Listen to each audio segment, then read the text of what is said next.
Welcome to Late Night with SaidFaction. Park call. SaidFaction. When nines of what we're all about. Maddie rides a hot dog and Stevie's got his pickle out. Cars gone missing. That shit's a mystery. Stevie ain't talking. It's a fucking tragedy. SaidFaction.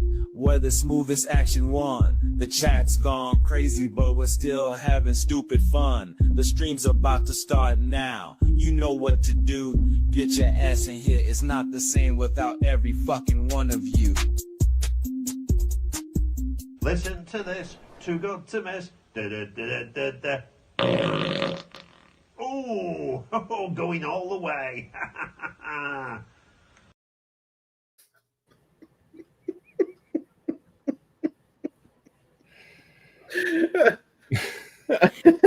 I was not prepared for Mr. Methane. My mouth was full of coffee, dude. That almost ended up on everything. Since Maddie's unfamiliar, there's so many clips to pull from that, yeah. I don't want to ever use the same one twice, so this is hard to keep up on. But there's a plethora of Mr. Methane out there. Yeah, dude. He's been doing his thing since what, maybe like mid-90s? Mid to late 90s? Yeah, for sure. Oh, hello, everybody. Hello, Brian. Oh, that's gross. All right, I knocked over a package, or I got a package. I knocked over a cup full of sunflower seeds, so that's fun. Henry, Josephus, Brian, Goondocks, Kathleen, Paul, you're actually awake. Arshir, Mark Pax, Homer, how you doing, Homer? Joseph, making sure I get everyone. Scooter, Dang What's up, Rouse, everybody? Neil, Groundhog, Marco, and we good. Hello, everybody. Hello. Narco in the house. I need the vacuum cleaner. Who ended up having to pull Monster Freezer cleanup duty? That would be Eli. Ooh, YouTube, what did you watch? Jesse. Ooh, yeah, what are you watching? So I drugged the boys after school, and I made them watch one of the movies I consider a rite of passage.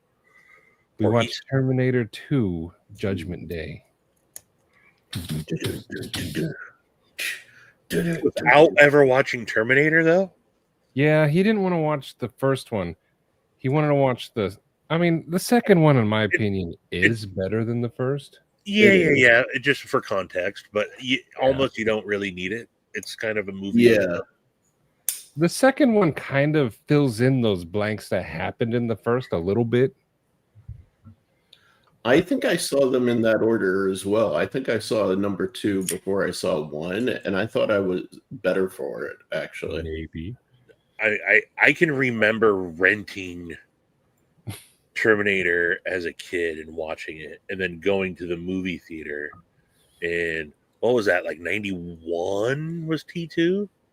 Something like that, yeah. Probably 90, 91, maybe 92? Maybe 90? It was 90. I'm pretty okay. I'll just ask. It was the early 90s for sure. It was, yeah. I mean, I was just a wee lad. But Eli really liked it. 1991. We might watch the rest. The rest, I haven't even seen all of the rest, especially the more recent ones. To me, they are. I think a bad Terminator sequel is still better than a lot of movies. They get a little carried away, but I still, T2 absolutely holds up. Yeah, T2 does, and yeah, that they were Izzy and Eli were both like, oh, especially when it went off the thing and. Oh, dude, the first time I saw Arnold do like the spin, with the shotgun, the lever action, dude. Oh, Odd Thomas. Mm-hmm. Okay. World Trade Center. Okay. You're going for the feels today. I was going for action. But they liked it. They liked it. I mean, dude, when he does like this in the molten pool, like that got me in the feels. Yep. Izzy started crying. Yeah, man. He got really attached to Arnold. But yeah, that was. What about the scene when he did that? No, they were like, "Oh, he is a robot," because Eli up to that point was like, "Why is he bleeding?" And then all of a sudden, he's like, I'm a human cybernetic organism.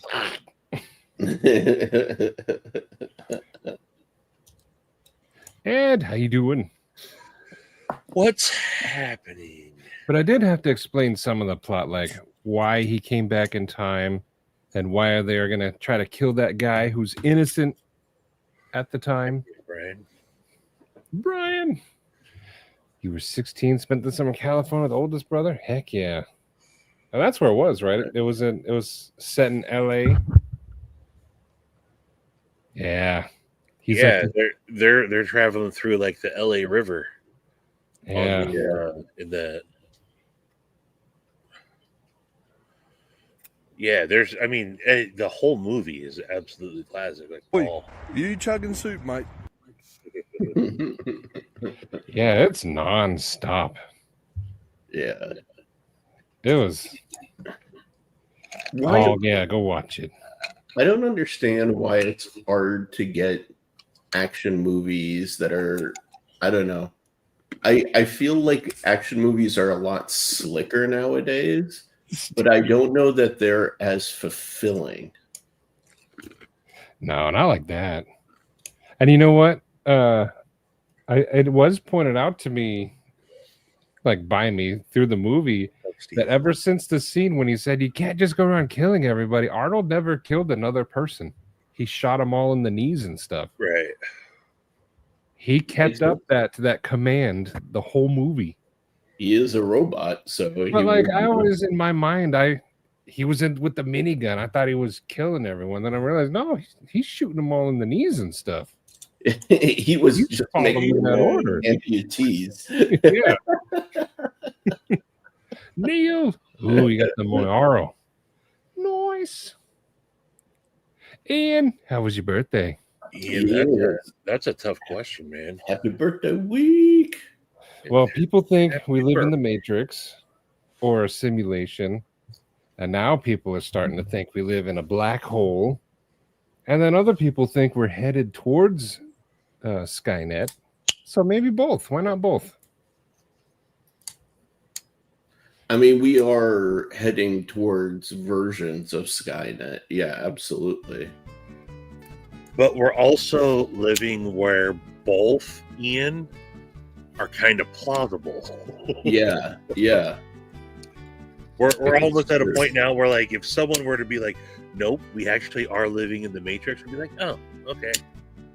Or, if it turns out Google is Skynet, dude, ChatGPT is Skynet, I'd be like, yeah, checks out. No, did you see that there was a company, I want to say this was like a month ago, that had literally made a computer and a processor which leveraged like brain stem cells. And so it was like the first like organically processing computer system. Terminator Oprah. Like, oh man. Yeah, no, the shit was real, and it's like literally whatever exists, or like that computer essentially actively exists within the Matrix. Yeah.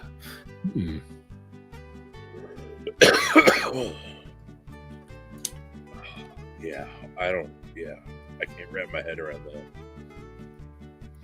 Either way, if we're living in the Matrix, then I want like Neo powers. Like the ability to make like a great egg sandwich? That would be awesome, wouldn't it? Or have an amazing record collection. The power to fly. Wow. You said Neo, probably, and not Neil, huh? Yes, I said Neo. Okay. Idiocracy is a documentary. No documentary. But see, here's people are starting to think about this. What website is that? BBC. What is it? The BBC. Science Focus. I mean, you can see the bar on the top is thick and black, Stevie. Yeah. Big and It black. should give. It's a giveaway. I can't even scroll away from it. It's just right there. Yeah, always where your eyes go. It diverts your eyes. Dude, Maddie, check out the sharing the screen. So this is the computer I was just talking about.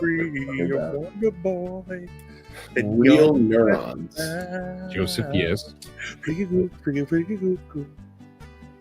So what is it? So they cultivate real neurons inside of a solution, and it grows across the silicon chip, which then sends and receives electrical impulses. And this is the computer. You can buy it. And it uses this biological intelligence operating system and sends information directed to the neurons, has them problem solve things. And so, yeah, they describe it as a mixture of hard silicon and soft tissue. Connect directly to the brain. Yeah, see, that stuff's scary. Hold on, it's Yeah. good they give it to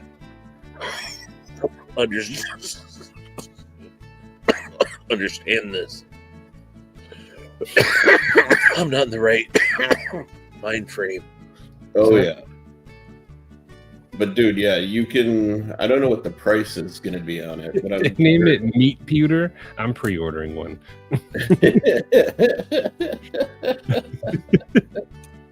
Samurai bird. Samurai. I use it to eat it with popcorn. What up, dude? I season my popcorn with neurons. Arshier, that's a good... That. You know, that's the famous Jurassic Park. Like, they spent so much time figuring out if they could. They never talked about whether they should. So the reasoning for splicing biological and like silicon is like, for however fast you think AI has the potential of being, neural networks like soft tissue neural networks and processing happens infinitely faster even. You're talking the difference between the intelligence potential of like a cat and like the smartest cat that ever existed, and like Albert Einstein and like guys like that. Like, so that's why you can take computing to like insane levels, but yeah, there are disgusting ethical questions. You chugging soup, mate? Oh yeah. Mate. You've just been the muffled.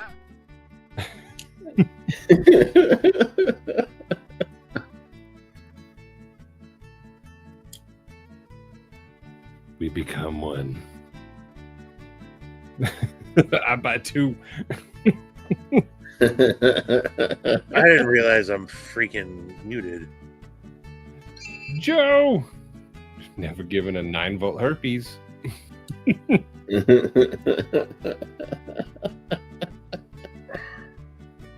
Yeah, see, Paul's actually awake. Hello, Paul. Oh, before I forget, I'm going to open this. This is from Brian F. It's that Ultim coin. Ooh. It was pointed out that I put the pivot on backwards for the Osborne. So I fixed it. It took a minute too. How were you able to get the liners back? Or I guess I don't know the construction of the Osborne, but I assumed it's similar to like the bug out, no?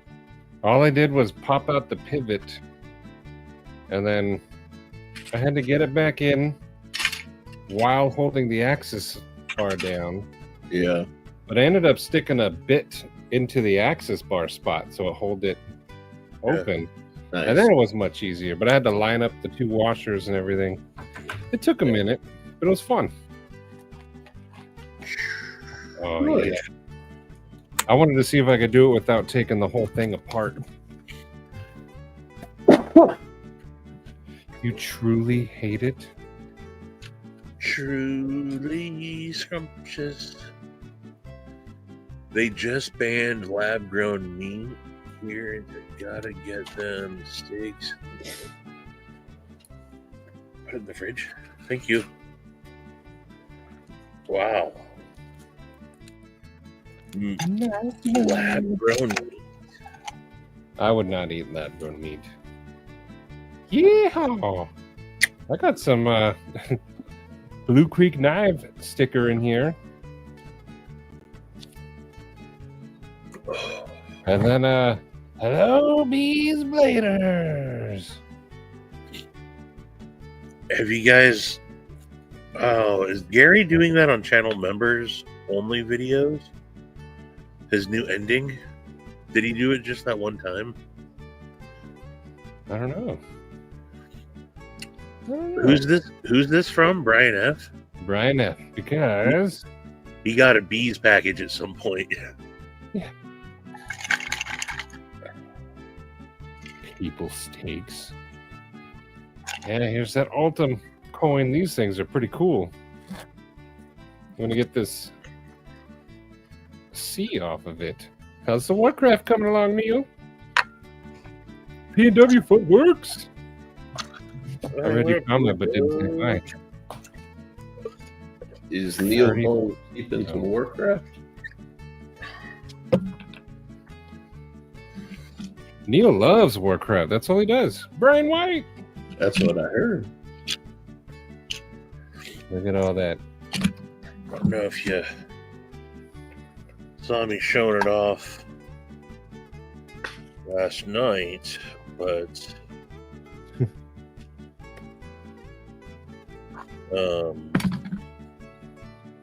Brian, thank you. Brian turned me a bead out of the same materials as the scales Yeah. and liners. Hello. Nick Ranger. Yeah, that's cool. What up, Mick? They also put a Fresnel lens to start fires. Nice. I keep one of those in my truck. Well, hello to you too, Neil. Good luck with your Warcrafting. What did I do with my mushroom? Oh, I left it in my jeans.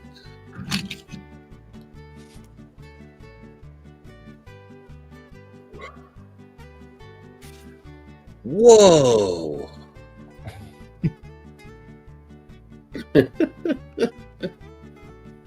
You're gonna catch yourself on fire, man. Probably. Worth it. Have you ever seen the solar death ray guy that's like, oh, Yeah. then I put my wiener in the solar death ray and it caught I've on been thinking fire. about- Just look at it. I've been thinking about reaching out to him. He lives here. Is he not He lives here in part of you? Scottsdale.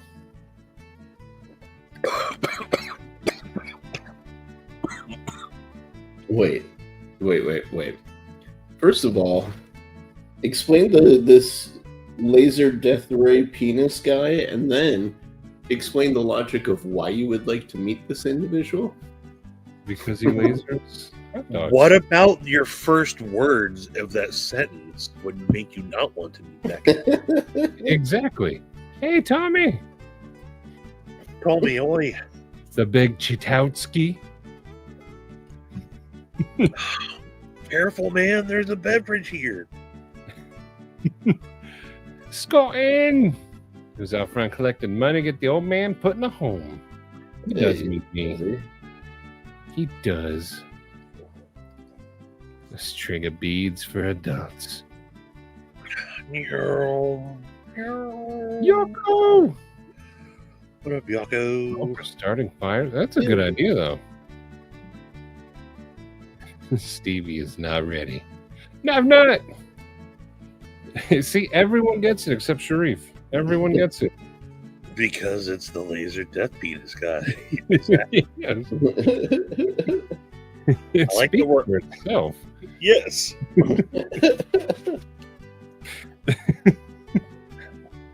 That guy actually does a lot of cool shit, though. He also, Oh, sorry.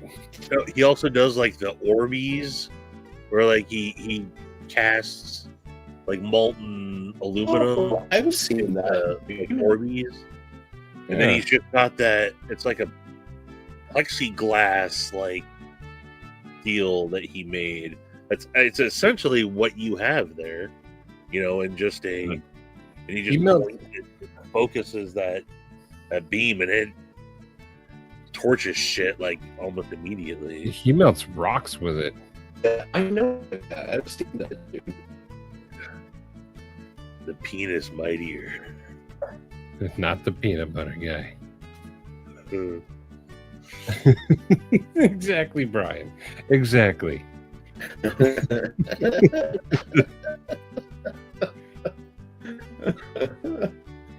I'd rather see your package.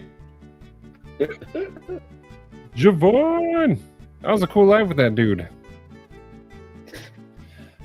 That was a cool who do you have live. on? That's how Shane was on. The Very Good Knife Company with Shane. Oh, okay. But YouTube, yes. Reign of Fire. If it's the same one with the dragons and Matthew McConaughey, I liked that movie, except for the way Matthew McConaughey died. That was the most stupidest, pointless movie death in the entire world.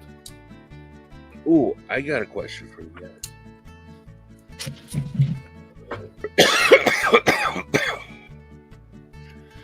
I'm not familiar with it. There haven't been too many dragon movies that I like. Outside of like How to Train Your Dragon, which I think is one of the greatest movies of all time.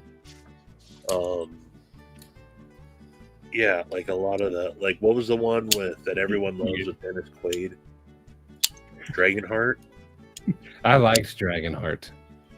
That was a sad one. Still a call out. My bad. My bad. Zach. What up, Actually- Donnie? What's up, Zachary? Zach, I'm gonna give you the man scream.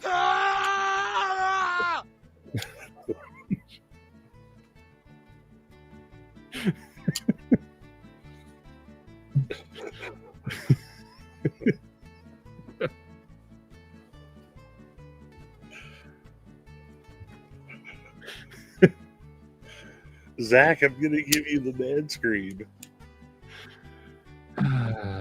Yeah. But thank you, Zach. Thank you, sir. But oi, Donnie, how you doing, Donnie? Oh, Zach, thank you. I'll give you the long slide.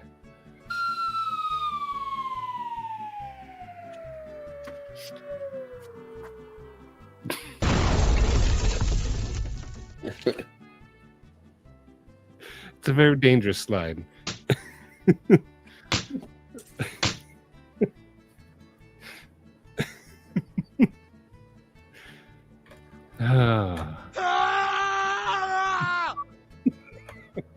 That's my favorite one. I think it's my favorite one too. I want to know who recorded that. Whose resume is this on? I was the StreamYard Scream guy. You might know me from my biggest hits. StreamYard Scream Man.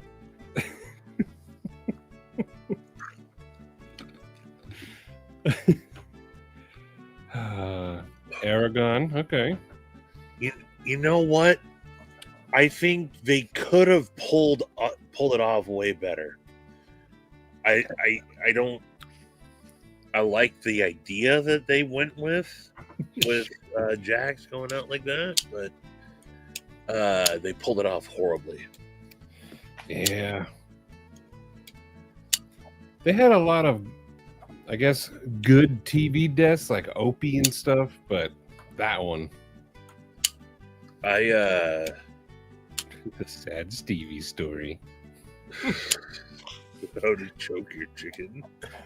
It's creepy, bizarre, and great. And great. Crispy! Oh yeah, go online tomorrow. Nice. Do you like movies about gladiators? What's your vector, Victor? Drink water!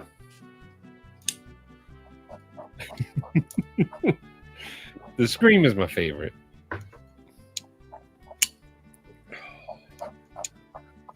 Oh yeah, going live with Donnie tomorrow.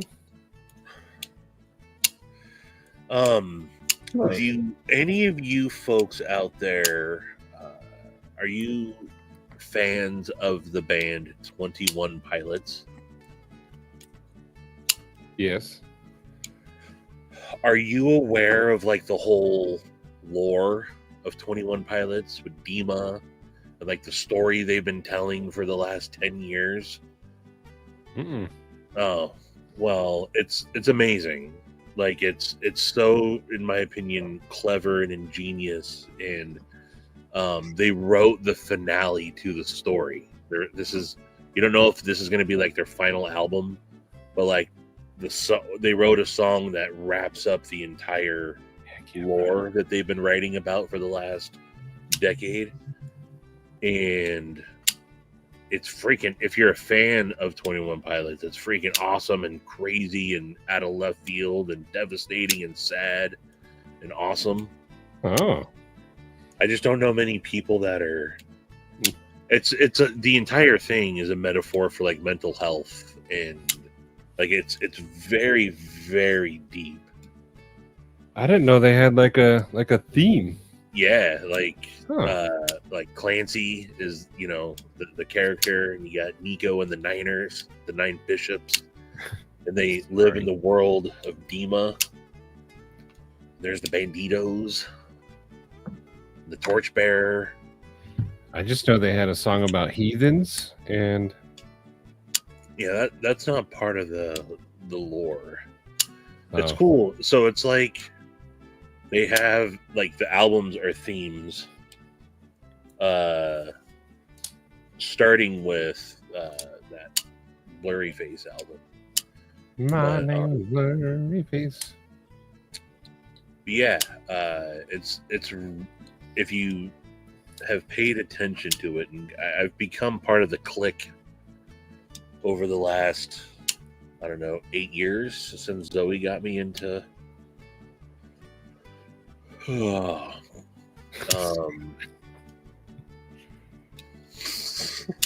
I miss story time. I love Yonan, and those freaking stories would put you to sleep. I liked them. Josephus, I saw you post this. I think it was yesterday on Stevie's. You doing poems and stuff, right? I think so. Poem about dirty words. Okay. Yes. Hey, I had no idea. The song is why I named my favorite knife the Heathen. That's cool. Oh. The only songs I can think of that have a story are like the Major Tom ones. That's it. No, this is they've been writing into their songs this continuous story for the better part of 10 years. Rags after telly. Huh? He's calling you a bigger nerd than people who like rocks. Ever talk shit about rocks after the fuck I can't. The The fuck I can't. He's gonna go even harder on the 21 Pilots lower. You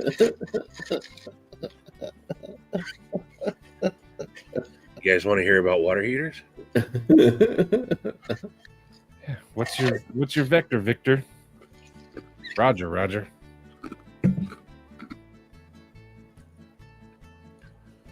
I do think if you got into the whole deeper meaning of like the mental health and depression and how to battle it, and it's a pretty deep message though.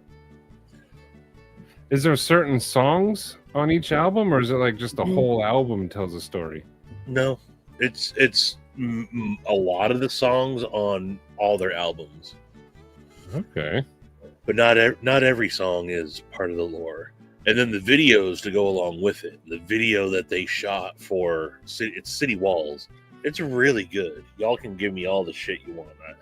I'd be giving me shit too, but take it away, Stevie.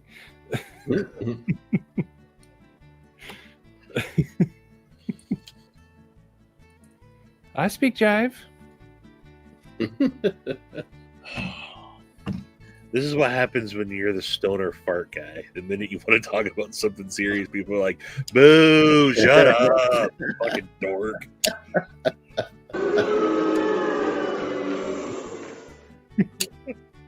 Go back to farts. You murdered a guy, shut up. Ooh, Ian's taking on Sharif. How you feeling? Are you tired? No. I mean, I did drink 10 ounces of coffee right before we went live. So, Does coffee wake you or sleep you? yes, both. He enters Coffee a don't state do- of twilight. Coffee don't give me the pep. You No. don't. YouTube, I thought your comment was a reference to airplane. That's why I said, "What's your vector, Victor?" And then you have Snatch right here, but where's the? Shut up. You're listening to deep. I do baptism. What up, Coil? Damn it, Marshir. Damn it, Scott.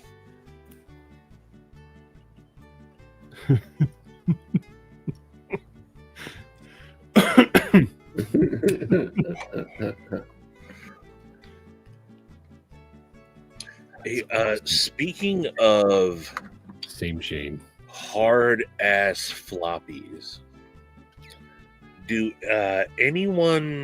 anyone remember when Hawaii Knife and Gear, this is a weird transition, Hawaii Knife and Gear would do his lives and he would show how, so for those of you guys that don't know, Hawaii Knife and Gear would make, he would do Koa scale rescales on a bunch of different knives, but mainly Swiss Army knives. I got a couple of them, and he would do his own inlays on them, and he was all about like upcycling and reusing stuff. And he would go get old floppy disks and take out the little metal deal, whatever the slide cover thing is, and then cut it out with an X-Acto knife and use that as the shield into his Koa. Oh, that's It really looks good too. And he would use abalone. I just thought, made me think, I haven't thought of floppy disks since I thought of shout out to Andrew, Hawaii Knife and Gear. Shane knows him well. He was an original EDC Roundtable member. nice. And Ian brings up a good point. For science. you can go, Ian, if you're ever in Boise. I know a owner of a colonics salon in Boise. If you ever need a flush. And she may or may not be a retired adult film actress. It's a she who does adult films that does colonics, Shane's going to be texting you for that number. That was also once engaged to my very good friend. Oh, Shane's already booking a flight. Let's be real. Oh, Brian. Can I show that one, Brian? Andrew is awesome, Shane. I know you'd know. Javon, if Javon's out there, Javon knew him well too. He said it. Or at least knew they were friendly.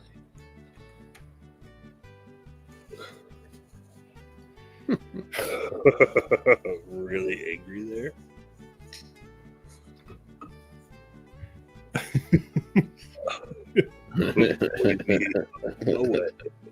Feats don't fail me now.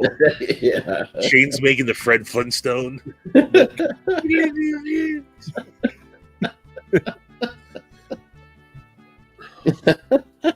Oh, boys.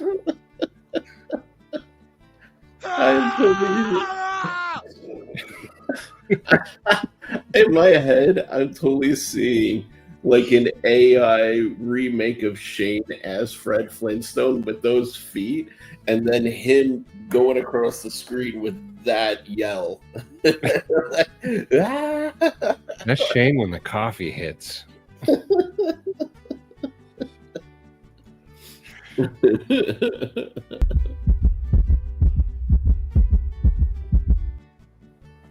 Oh man. All right, so what the hell were we talking about? I sent us down some other rabbit hole. I'm going to share what Brian's working on. Oh.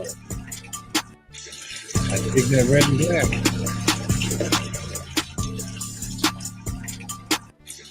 And it sounds like cool.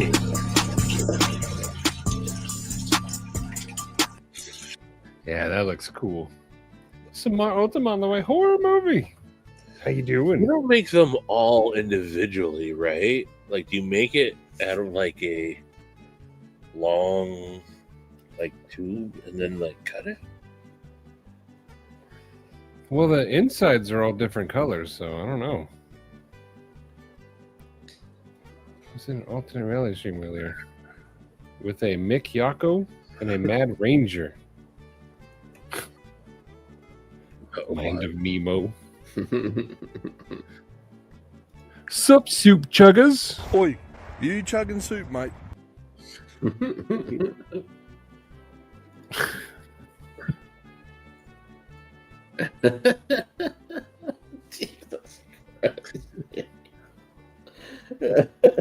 Jesus Pepper boy. Ooh, Matt Mauer, how you doing? Hello, Eminem. So, Sharif, what are you working on? Because I keep seeing you do like this, like you're working on something. Oh, you're doodling. I thought he was refilling his vape. I thought he was using a screwdriver, but he was actually drawing. Yeah. Ooh. There you go. I can see a little bit. Just the butt. Ronathan! Hello, Ronathan. Hey, Ronnie. That would complete the last item on the list. Dude, you need a bucket for that bucket list item. Skydiving.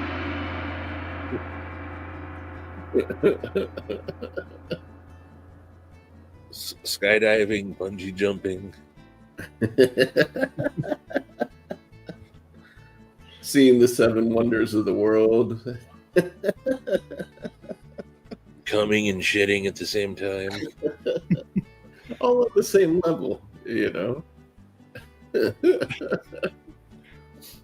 Shumming.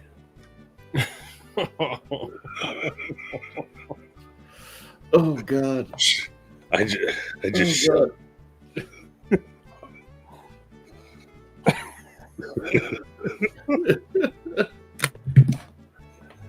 PNG. Lately, I've been going. You If you don't stop, I'm fixing to show him.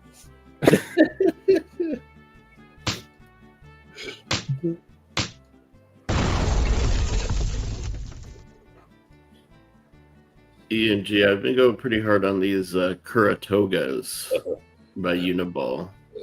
You said hard on. He has a separate bucket list for his butt. Kitless. I want to show my butt the world. Oh, he has a honey bucket list.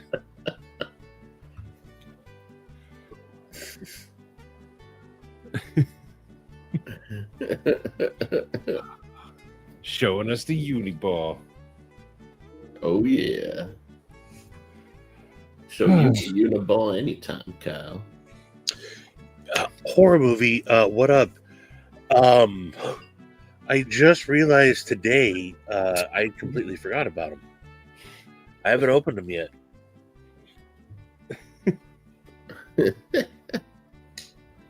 I kind of want to see. Helium being green. I want to see this. This is now on my bucket list. You want to see this? Yeah. You don't? I mean, nothing good is coming of this. 4 midgets dressed as clowns after inhaling helium? Everything good comes of this. I don't know, man. I don't know. My world is a lot darker, I guess, because nothing good comes of that in my mind. The butthole bucket list. That's my butthole bucket list, bitch. That's Oh, where- Bill. Oh. Speaking of which, Butthole bucket list. speaking of which,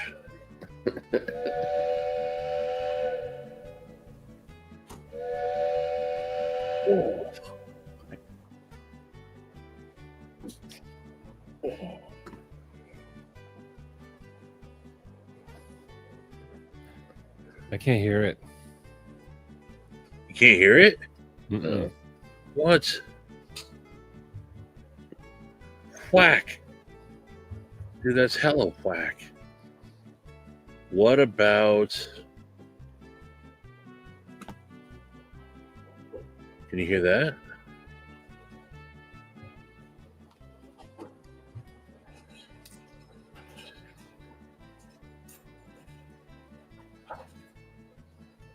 What is that?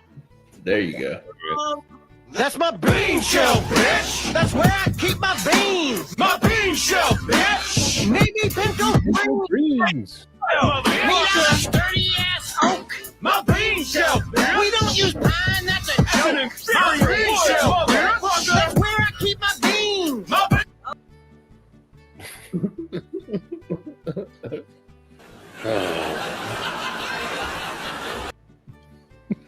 Okay, what's with the laugh track, man? Did we become the Rochambeau live stream? Rollsham, no. Don't get me wrong, I love Rolo, but the laugh track does me in, man. Don't get me wrong, I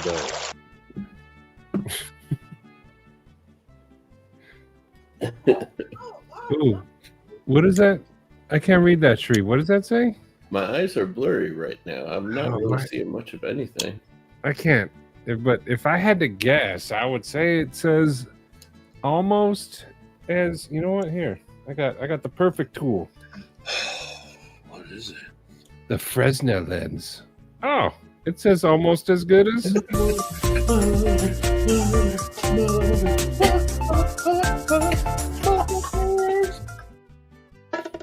It does start fires.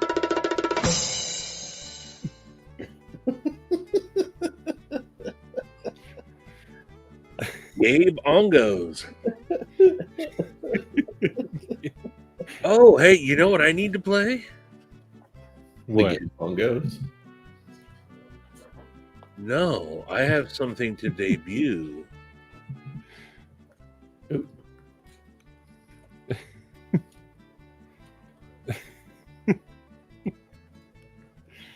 Gabe Ongos.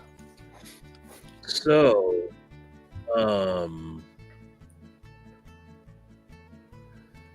I like to sleep in on Saturdays, wake up,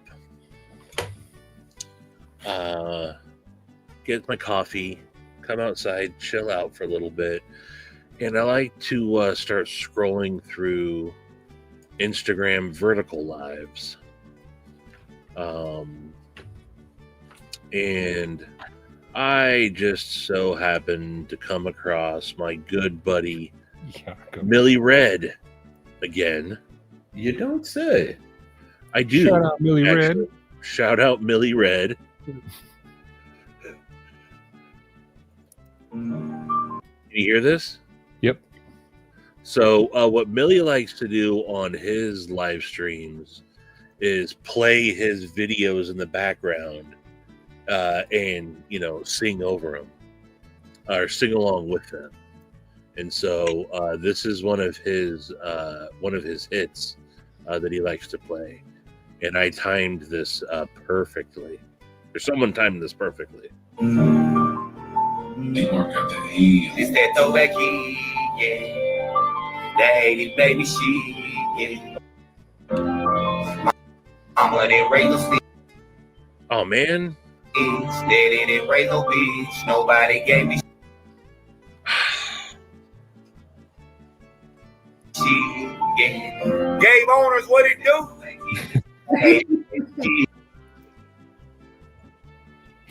He says it's so happy. Fuck you, pay me quick. Don't do that talking shit. Mama didn't raise no stick. Daddy didn't raise no. He just stopped mid sentence. One more time. It's that throwback heat, yeah. That 80s baby shit, yeah. Mama didn't raise no sticks. Daddy didn't raise no bitch. Nobody gave me shit, yeah. Game owners, what it do? 80s baby shit. That fuck you, pay me quick. Don't do. What it do? I don't even know what he's saying until he says that. No, that's the part that I love. I was paying attention this time, and he was like, "Nobody gave me shit, yeah. Get bonus, what it do?" Yeah. Yeah. That's the follow up to Game owners, what it do?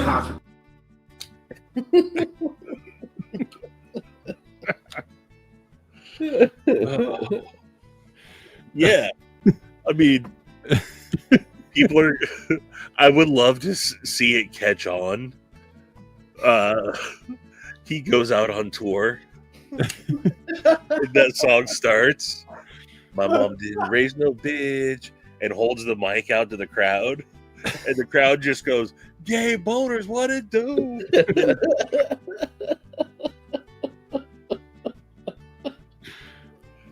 Or you do it so often that he just gives you a shout out on the stage. Oh, the clip goes on. I have more of the extended version from what I chopped down, but he goes, "Man," he's like, "I know I said I wasn't going to give people shout outs unless they gave chats, or unless they donated." But I went in there and just typed in "what it do." What it do? It's a stage name.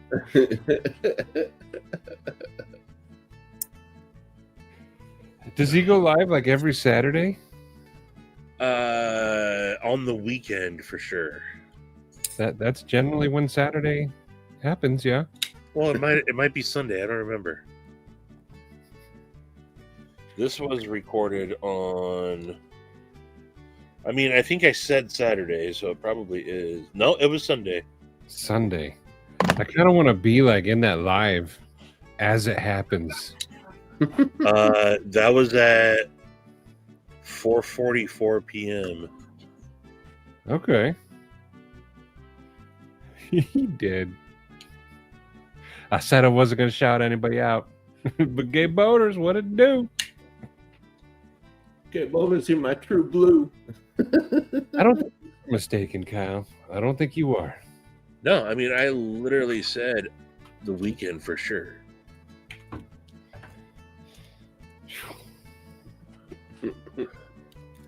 You got that Zach patch? Yeah. It came with the hardware. He sent a few things. And then, of course, the Mora.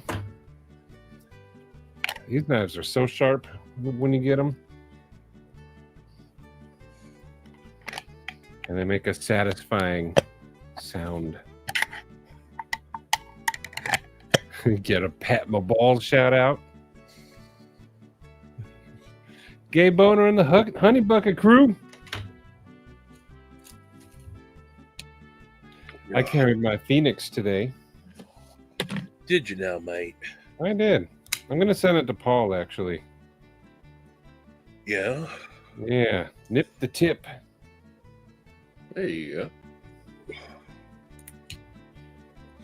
Just like Cheetos. Has anyone removed the cutout and made it a full pass-through hole yet? Mm-mm. No, I don't think This so. part? Yeah. Nope. That'd be kind of cool, though. Yeah, I think that person would need to have like a mill for sure to do that cleanly. Zach, yeah. It looks good with the green, too. I think the green is perfect. And the pivot is on correctly now. Heck yeah. I think it actually works better with the pivot on correctly. I didn't think it would make a difference, but before it was a little off center, and now it lined up just right. But I don't see how it would make a difference, but it did a little bit, unless I put it together wrong the first time. It wasn't captured? There wasn't the D shape on it? It is captured. That's what I'm saying. I don't know why it should have made a difference, but it feels better with it on correctly, even though theoretically it should be the same. No, I think that the different sides of the scales, the pivot screw, and the flat side of the pivot fit into the scales specifically. Yeah. So I think that's what would throw it off. It's not that the pivot itself couldn't be, but the heads, I think the pivot screw probably sits into the clip side scale differently than the flat part of the pivot sitting into the show side of the scale, right?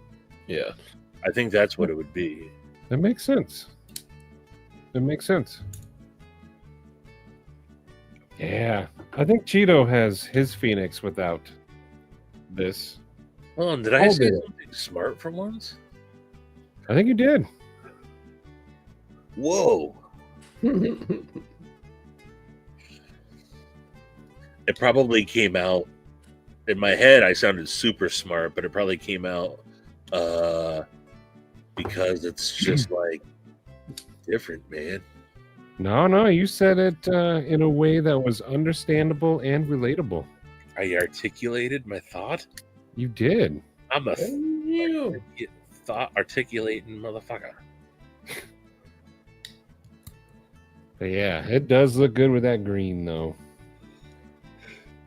It's cool, Kyle. Watch, Zach's gonna be like, actually, no, it shouldn't have made a big deal at all.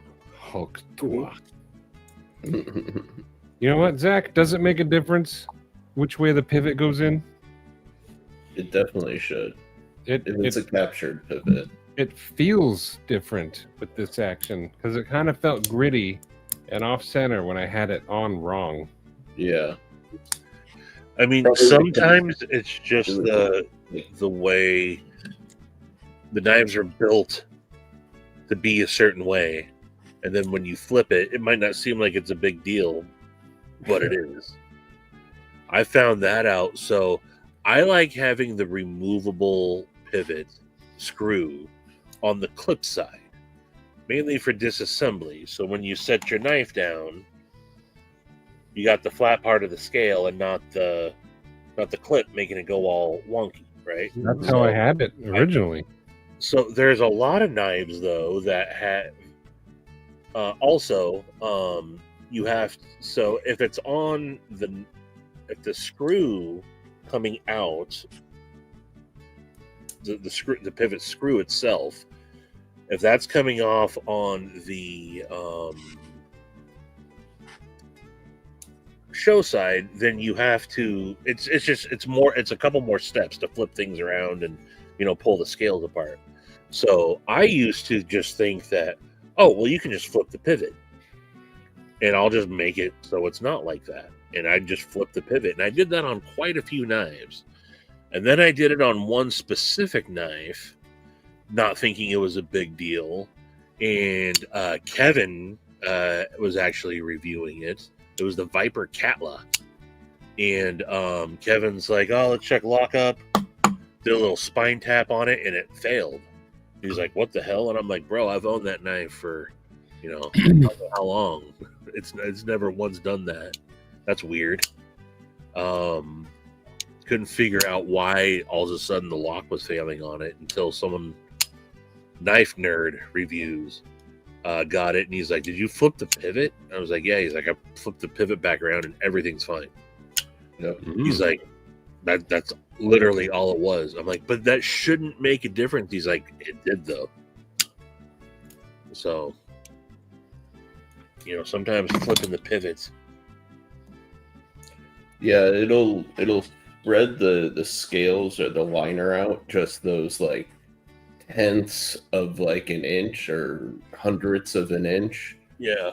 Just enough to make a difference in the action and the lockup and all that stuff. So here, that kind of leads to a question that had been asked a couple times. So people love to complain when there's, and I can see their point, when there's non-captured pivots in knives, and you get free spinning pivots more specifically. Yeah. Some knives have free spinning pivots, and it's not a big deal. You know, like a lot of customs have free spinning pivots. All my mid-techs have free spinning pivots. And I think if done properly, it's not that big of a deal. Yeah. But on a production knife, when some have it and some don't, is there an advantage, disadvantage? Is it an extra step in the production process? Is it? There's three types of what it do? Essentially, right? Or yeah, there's in its essence, there's three types of pivots. There is the 3-piece pivot, which Vero tends to utilize, right? Where you have a barrel and you have 2 independent screws coming into that. Right. I personally, I hate that approach because now you've got 2 non-fixed items controlling the position of a third non-fixed item. So you can really bias it towards one side or another. And like that actually matters. And when I got my first Vero Synapse like XL, for probably 3 months, I fought with that pivot, right? Now, the positive of that is you have maximum adjustability, and with a perfectly round pivot, you have maximal contact on the tang of the blade, right? And so you can have like the tightest tolerance. The second one is like the kind that I use in the Aurelia, which is a smooth barrel and a fixed head, and then you've got the screw.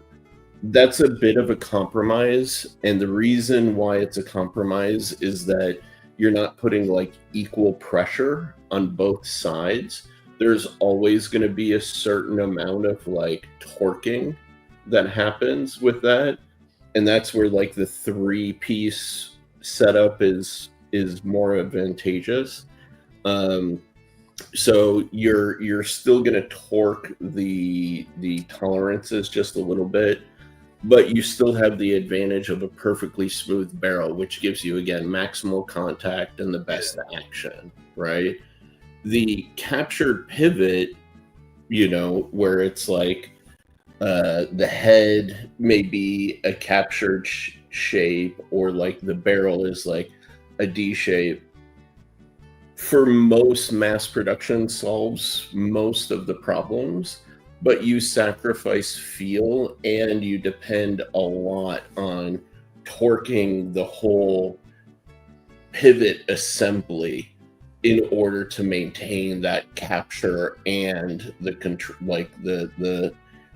pressure on the bearings or the washers. And now you've got a chunk taken out of the barrel, so like you don't have full contact, you know, it's an opportunity for grit to get in and shit like that. So it is the most compromised. Yeah. So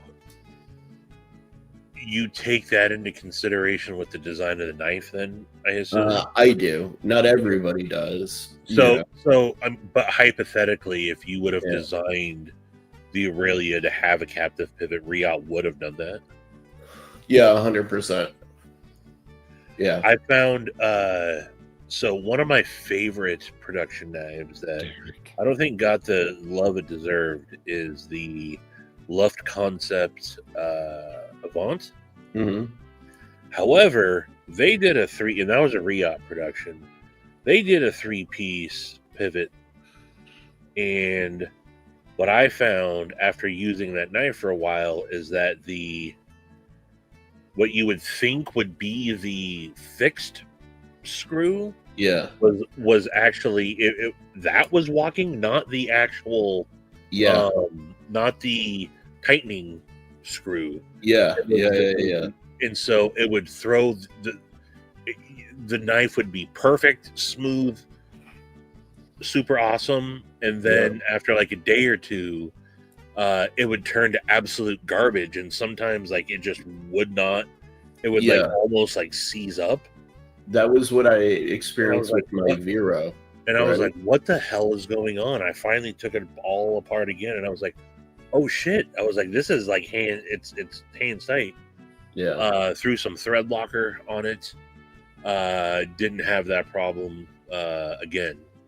That's what I had to do with my Vero, is I put Vibratite actually on the show side screw going into the barrel, and then I used blue Loctite on the lock side screw, so that would be where I adjust the tension, right?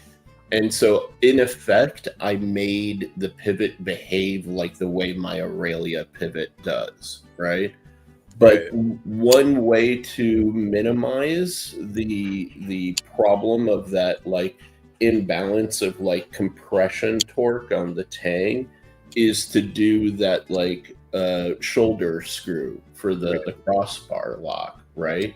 So what I can do by having that is, like, you see it on like a Chris Reeves, right, with this screw. What I can do is I can actually get my maximal tension from that whatchamacallit, that stop pin screw, right? And then I can loosen the tension on my pivot screw, and I can balance the compression on both of those. And that's how I get like the smooth action on the Aurelia, right? Regardless of what you're using, whether it's washers or bearings. Now, you compare that to, say, like the Kaimano. The Kaimano has a captive pivot and doesn't have that tensionable stop pin, and you cannot get the action to be as good with the Kaimano as it is on the Aurelia as a result of those two decisions. Gotcha. Yeah. So it is a compromise. That's You know? that right there is the most hypocritical comment of the night. Bruh. Smith, Hey, hello. hey, Pot. Yeah, this is the kettle calling. Used to your own medicine, Kyle. I don't.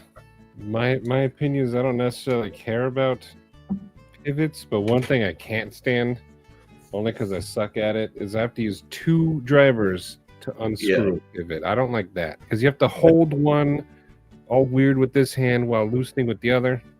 So what I'm thinking I'm gonna do in the future is to tell Riot not to put thread locker in the pivot screws going forward, and then letting the end user do that part. Thread lock the rest of the screws, but the pivot screws specifically, like don't thread lock that one, because the mass production, like Chinese white thread locker, is really inconsistent. Sometimes that shit is like super brittle and doesn't hold anything. Other times it's like fucking glue, you know? So it may help because it saves a step in the production process. But for me, unless I can do a different approach to a pivot, like I'd love to do what Strider does with their pivots. There's no reason for me not to continue using non-captive, right? Because like, you know who brought it to my attention was Satu, right? Like we were like I it's something that I had been paying attention to, because like I was noting that Spartan, on I think the knife you have, Maddie, they literally put like a chunk of phosphor bronze in the tang of the blade that surrounds the pivot. So it's like a bearing pressed into the tang of the blade, and then the pivot goes through that along with phosphor bronze on each side, right? So like there's some interesting approaches to how people do like pivot stuff, but then Satu was like, man, I can really feel the difference with this captured pivot in the Kaimano.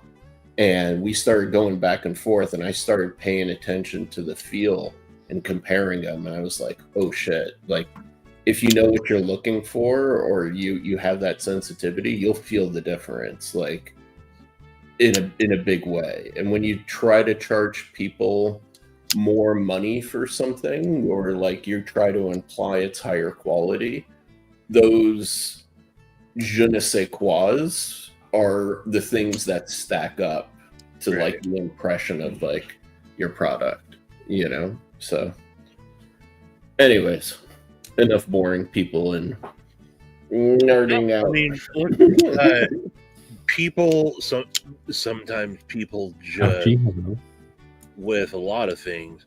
Well, yeah, but why can't you just do it like this? Like, well, here's why, you know? Yeah. Soup du jour? Du jour.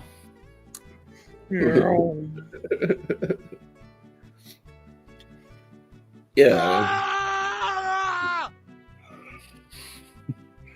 Oh, all right. Now I got a tinkle. I'll be back. A horror movie. I like Chavez knives. I like them. I like them, but I'm in the camp where it's like I haven't seen a new design by the guy in the last like 8 years, and I'm kind of tired of seeing the Redención in like 20 different variations. Didn't he come out with that the other little one? Yeah, he did his little slip joint, but it's like, no, there was a the whatever RK. Yeah, but I don't know. It feels like a Redención mini, to me. I don't know. Like it's like the guy found his one thing, and like, don't get me wrong, like I would have the same criticism of like Chris Reeves, because they've been making basically the same thing for the last like 20 years, but Tint. I don't know. The Chavez doesn't give me the same. It's not like made in America and it's, you know, low volume and yada yada yada. You know what I mean? Like, Yeah. Oh, it fails. yeah. Oh, that sucks. I don't know. I like them. I have one, and it took me a long time to figure out how to use the thumb stud on it properly. But once you do, On the you get it. Chavez? Yeah. I had the hardest time getting it to. Oh, wow. Okay. Yeah, it took me a bit of practice just sitting here. I don't know why, but it did. I have mine. Where is mine? Is that one I'm sending to Paul? Maybe. Nope. I shall take a look. I can't remember who was asking about the Chavez. If you can get one without the screw holes in the skull, that'd be my recommendation. Those are the best. Yeah, mine is like that too. Yeah. You know, the one that I want though is I want the no screw hole in the head street with a micarta inlay. So it's a little bit smaller than the full-size Redemption. Scott, yeah. But I want that micarta inlay because I think it'll knock down the weight a little bit. And I wouldn't say no to it being a Tonto also.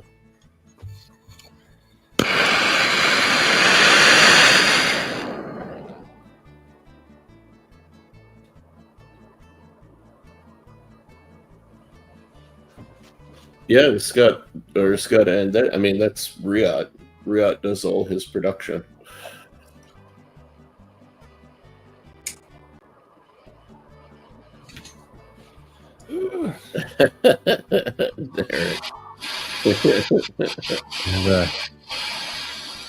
The Rhea fires out. This one's a well-used knife.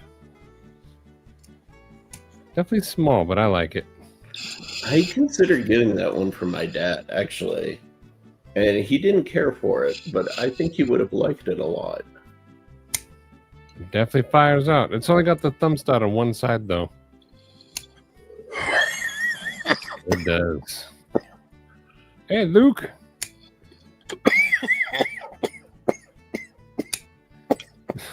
Yeah, You Cheeto. okay, Stevie? Cheeto, this is what I've been carrying lately. Yeah, bro. My Com 7 and Magna Cut. Carrying my Mini Commander, but I hadn't really carried this guy very much, so decided to give it some time. I smell marijuana. I wasn't muted, was I? No, not at all. Not at all. We heard the lighting. Zach even mentioned the campfire, and then the near death. Shout out to Brian F. The horror movie, if you're still here, I like these Chavez knives. This is a good one. It feels beefy. Oh, it is. Is yours a G10 on one side? Yeah. That's good, because I think the full tie is too heavy. If you want a beefy overbuilt, they're not milled out. They're just straight up slab titanium. Chavez is a good knife. Yeah. The 228s, the Redemption 228s.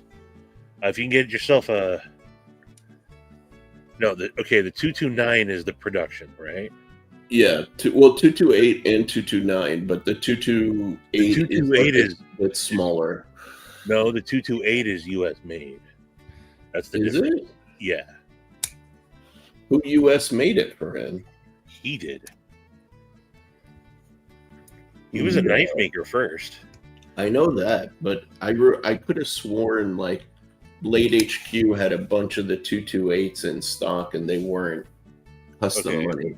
Maybe I have it reversed. No, because I have a 229, and that's how I know the 229 is the full size Chavez. So I may be wrong, but I'm just looking it up.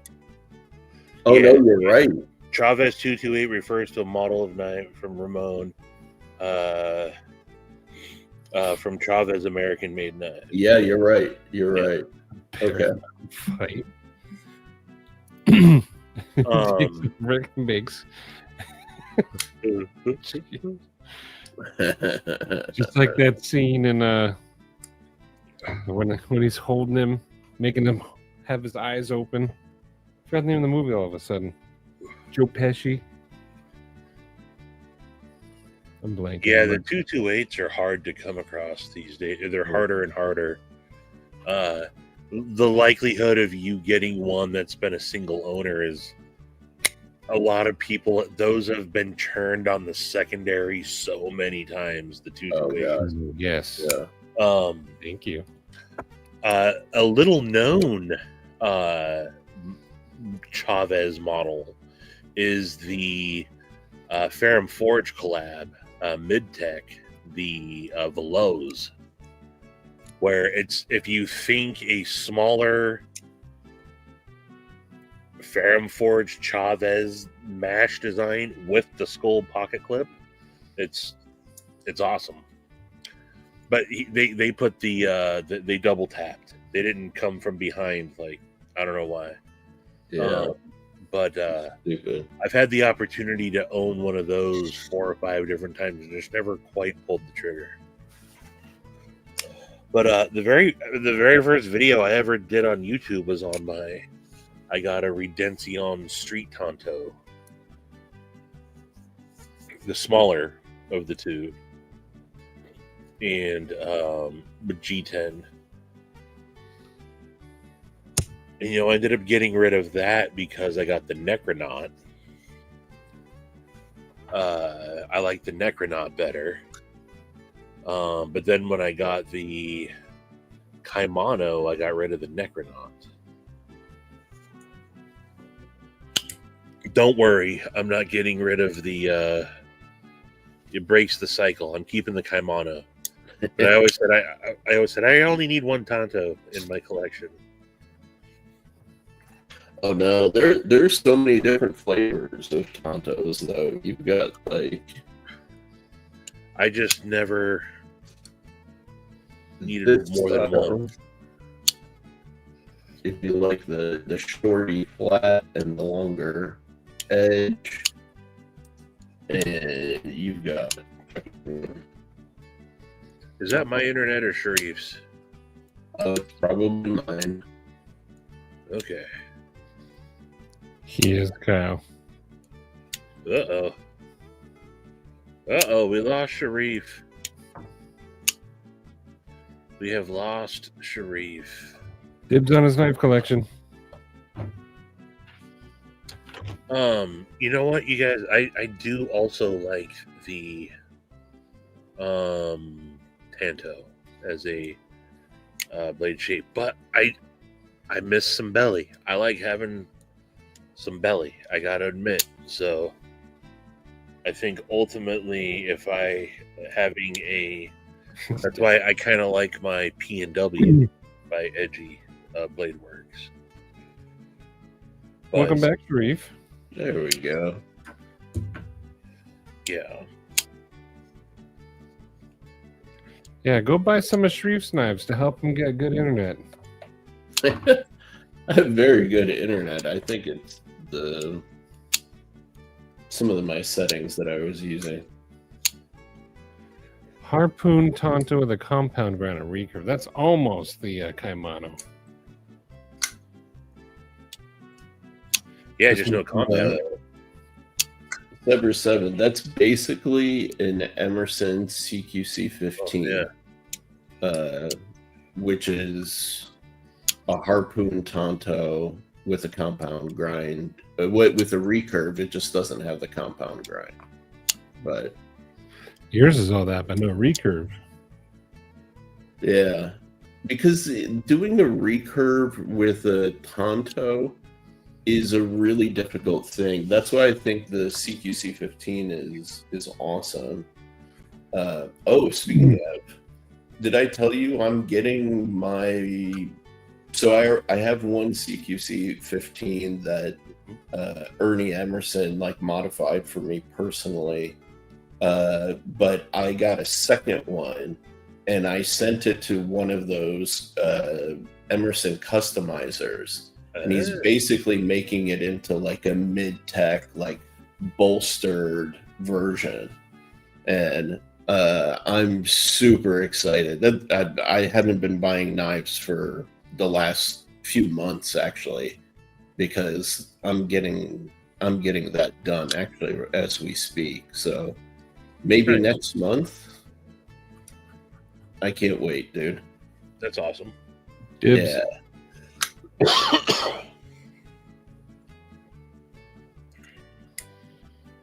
Absolutely. Are you sure about that, Derek? But hold on, did I? Well, no, that's... I was going to say my, whatchamacallit, the one that that Steve Clare is getting made, I think is even more crazy and useful blade shape, but waiting to see that one become a reality. The knife that should be ready anytime between now and... Yeah. Oh, man, I stubbed my toe. I can't get out to the shop this week. Yep. Oh, man, if you wouldn't have realized it, I got another thing that's going to delay me. Yeah, dude. That guy needs money, but then doesn't do what he needs to do to get it made. Awesome dude. Dude. But, come on, man, it's been it's been a year at this point. Shit, yeah. Who are you talking about? We don't have to name names. No. At the very least, it's been... Yeah, it's going on I'd say minimum 4 months before Blade Show. Yeah. And That sounds like it's time to name names time. No. No. But it's funny nonetheless. Because I'm in that group chat too, so I see all of that. Steve gives me what little updates there are all the time. Yeah, and I don't even comment because I'm like, what am I supposed to say here? You know what I mean? Oh, okay, you got it. It clicked. Yeah, they are Cheeto. That's why it clicked. I looked at the man in the mirror. I haven't heard a single thing about the Orion yet. Well, it's supposed to be October-ish, right? I don't know. Memory serves. They told you fourth quarter, no? Yeah, so that would be October. I heard nothing. Yeah, no, you told us something about the fourth quarter, didn't you? They said fourth quarter. Yeah, so that's still... That starts fourth quarter is October, November, December. But I haven't seen anything about it coming out. I haven't heard anything. I haven't seen a final. No, none of the Chinese companies make any announcements until just before or just at the start of the quarter. They didn't do that with the Phoenix either. Yeah. Remember, they waited the only one created Blade West. Concept and Tenable are usually pretty good at it, but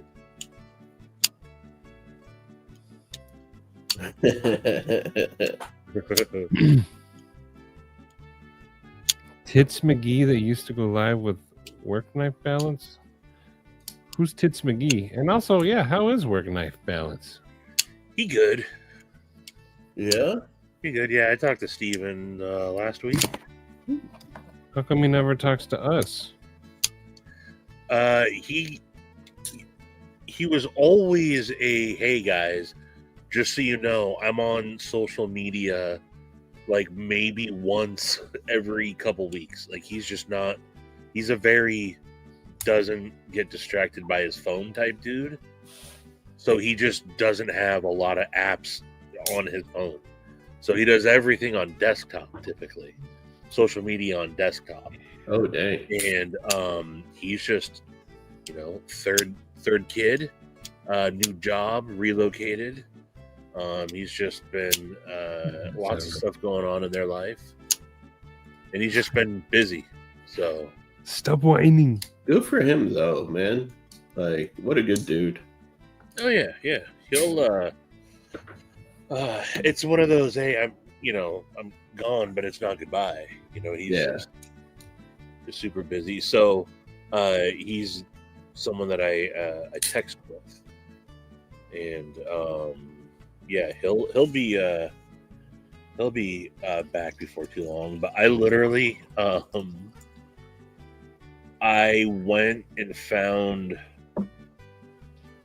contractors to meet with in his area so I can make a work trip out. Like we can go out to like and be like, hey, let's go out to dinner and stuff.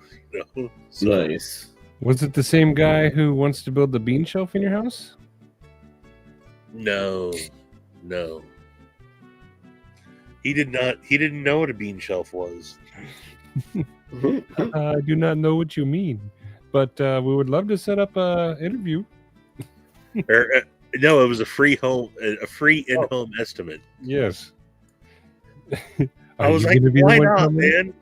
Why not? I'm a lonely dude who loves strangers' company. Will it be Then you? I was like, is it gonna be you?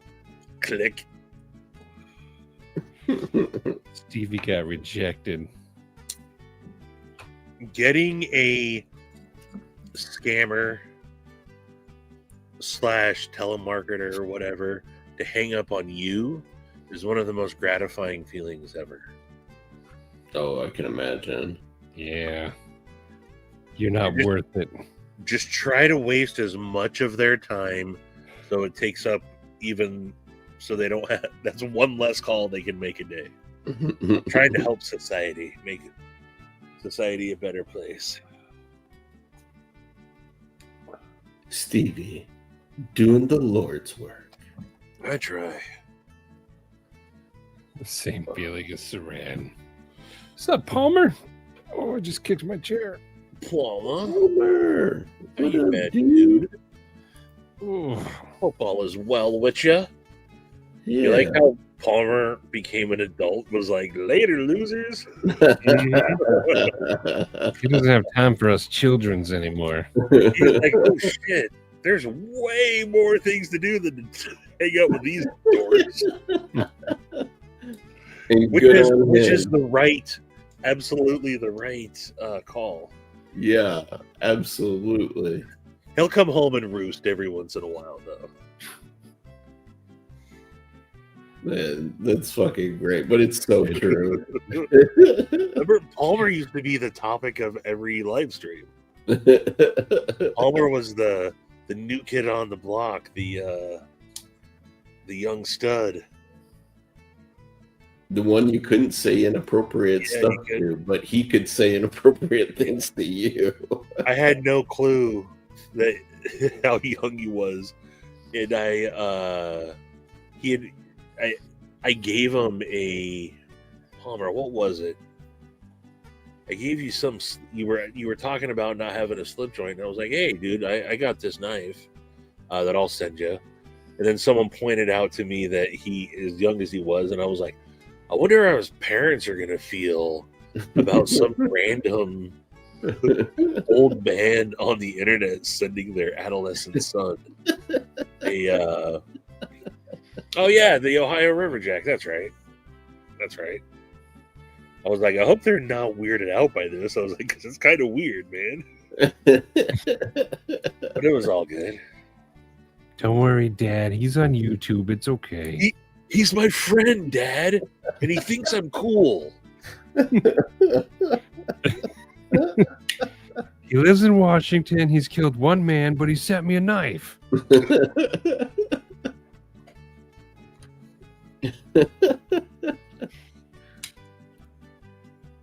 He thinks I'm cool, Mom. You guys wouldn't understand. Oh, Shane. Borderlands, though, huh?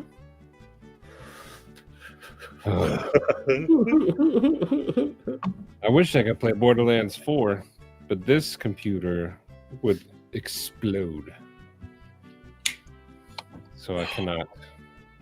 That's probably why we don't see Cole. He's probably playing it right now. Exactly. You want to take a seat? Can you tell us why you're here today? God, that show was so crazy when it came out. Dude, you know it's basically spawned a bunch of copies on YouTube, right? Oh, there's a lot of like Skeeter Hansen. Yeah. He's the big one. Yeah, that's, I mean, we don't have to, obviously go down this topic of conversation, but it definitely, there's a lot of people out there, a lot of catchers out there. Yeah, man. That's a full-time nonstop job for, there's never going to be, unfortunately, enough work for them. Unfortunately, but what's hilarious to me are these idiots that still think that that's like a thing you can do, right? Like just go randomly meet up. It's like, bro, have you not been exposed to any of this like this whole time? Well, no, what's the first thing they all say? Man, I knew this was a setup. Right? Yet they're still compelled to do it. Yeah. Well, keep on getting trapped. Sorry, suckers. Yeah. No. And prisoners do not like people who mess with kids and animals. So Oh God, no. they get their just desserts in prison. Yeah, man. They do. The wood chipper files. I think it was Alabama. They started doing chemical castration on child offenders. They should do that everywhere. But like not chemical, like some hedge clippers. Oh Jesus. Just lop it. Make them be an island of eunuchs. Mm-hmm. They have that here in Washington State. You have an island of eunuchs? Not eunuchs, but chemically castrated offenders. Oh. That's kind of wild.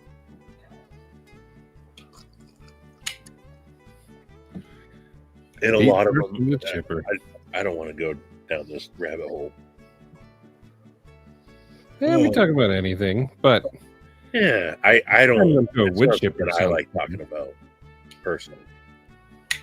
All right. Let's talk about balls and wieners.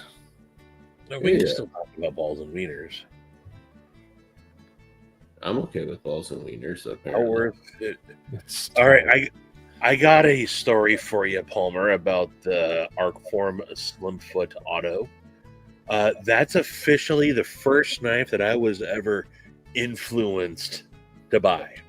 Ooh. Simply off of the video that I watched. Go back and find it. It's one of Tri-State EDC's very first videos. And no one had ever told me about Tri-State. I think I have a comment on there from years ago that was like, only like, I can't believe there's only less than 100 subs. And I thought, this guy made this knife look so cool. This knife has to be freaking cool. And I bought it. And that knife sucks. I didn't care for it either. It's a ProTech. I mean, it's nothing special. If you like the blade shape, it's gonna feel like every ProTech does with that blade shape, you know. But it just uncomfortable.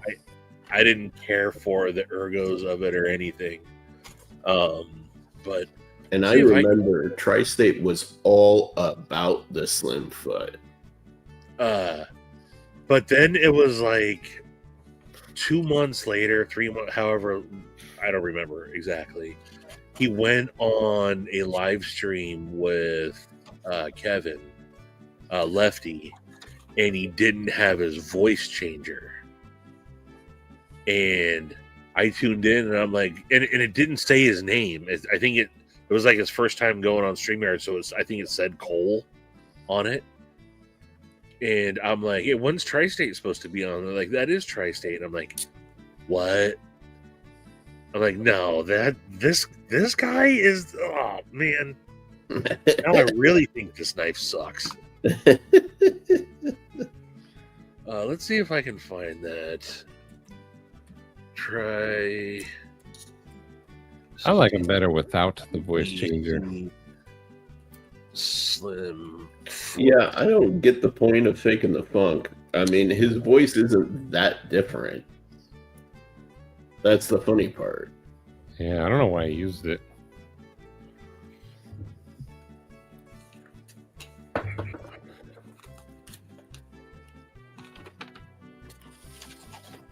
I made a diamond.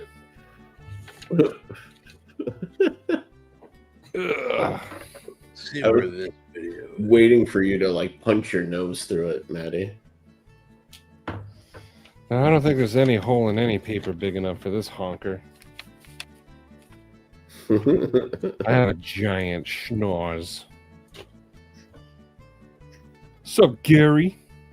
Oh, hey. Gary, the last ranger. Oh, Gary. Gary, you just missed all the pivot conversation. Yeah, you gotta go back. And shoving people through wood chippers. And Chavez. I have not caught up on Peacemaker. I haven't caught up on Wednesday. I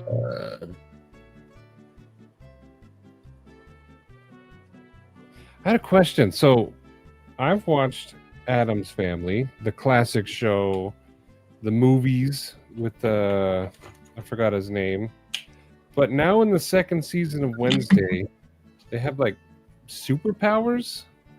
Oh no, they've always they had them last. Stevie said, but I don't remember any powers. No, because they didn't put as much time or effort into them. They were like he was shooting fireballs with his hands. I don't remember that. Yeah. In the first one, the only one that they really gave like CG time to were the transformations and like the siren song. Those were the only two things that you really saw like substantial CG in this season. I think they got a bigger budget and they just went ham on all of like the, you know, they had to try to make it a little more interesting. Yeah. I like season 1 of Wednesday, but season 2 is kind of iffy. I've fallen asleep. I've gotten to the 4th episode and fallen asleep during it 3 times now. Yeah, I think I'm in the same position. The new Dexter, though, is what I've been watching, and that thing is sweet. I heard it got canceled. That's the Dexter Original Sin, the prequel. I'm watching Dexter Resurrections. Oh, okay. It's the one with the original dude. Yeah, those are the good ones, Bob. Yeah. Dexter Resurrections is good. I feel like in Wednesday, like the what's the mother's name? And Gomez. Morticia. Yeah, Morticia and Gomez like relationship is a little too like cartoony, but in like a weird way cartoony versus like the 90s movies. I don't know, they were a little bit more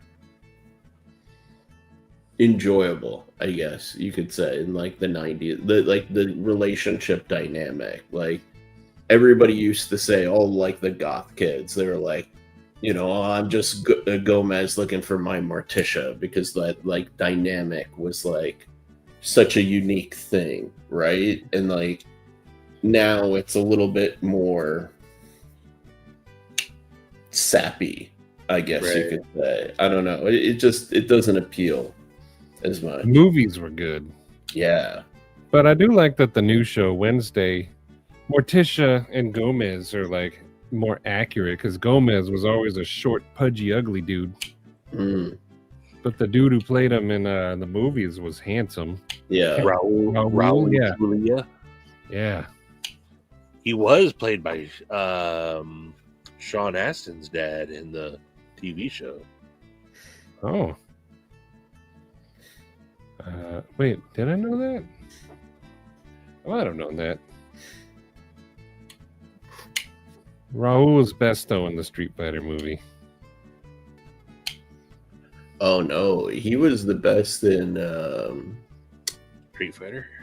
No, in I think not Cannonball. In one of those car movies.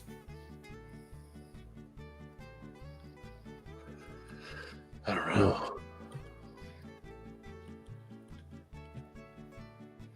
Yeah, I grew up with Christina Ricci. Yep. I told you I used to know her cousin, right? Yeah, well, I used to know her cousin's neighbor's uncle's dog. I didn't know her cousin neighbor's uncle's dog. Let me see. What Broadway television? What about movies? You're thinking of that Street Fighter. No.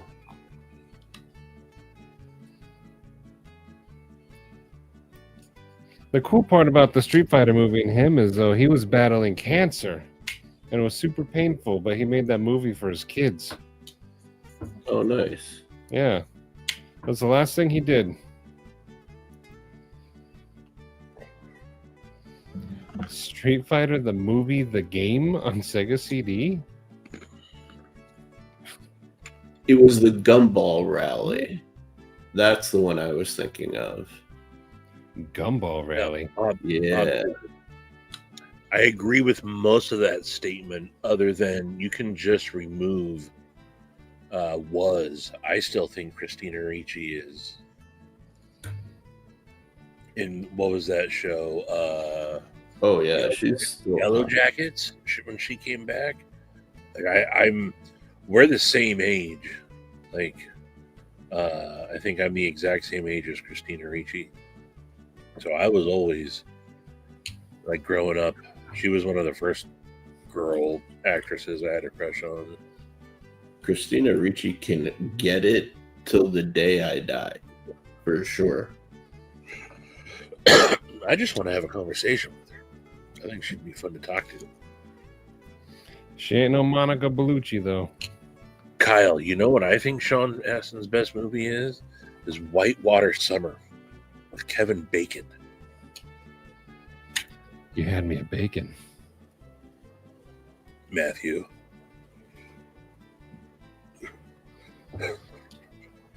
Why did you choose that as your alias? I don't know. I was probably eating bacon at the time. Why don't you you said you were going to change your last name. Why don't you just become the Bacons? Embrace the bacon. Meet the Bacons. This is the movie I was talking about. It's Bacon Faction. All right, ladies and gentlemen, start your engines. Fasten your seatbelts and get ready for fun. The Gumball Rally has begun! What the heck? The Gumball Rally. An all-out, anything goes, absolutely illegal race. That's not good. From Times Square to the Pacific Ocean. No catalytic converter and no 55-mile-an-hour speed limit. The next time out, I'm going to make sure you get a driver's license. 35 magic hours, flat out against the red line. It's not a risk, it's a challenge. The drivers come in all shapes, sizes, and sexes. Is that Gary Busey? Yeah. If you catch me, Huh. you can have me. There's From Raul. all walks of life, That's how Sharif all kicks. over the world. There he is. Of Italian driving. What's behind me is not important. But in the Gumball Rally, the cars are the stars. Camaro, Corvette, Cobra, Porsche, Ferrari, Rolls-Royce, Kawasaki. They go over, under, around, and through. Anything that stands between them and the finish line. Is this trailer like the whole movie? Yeah, basically.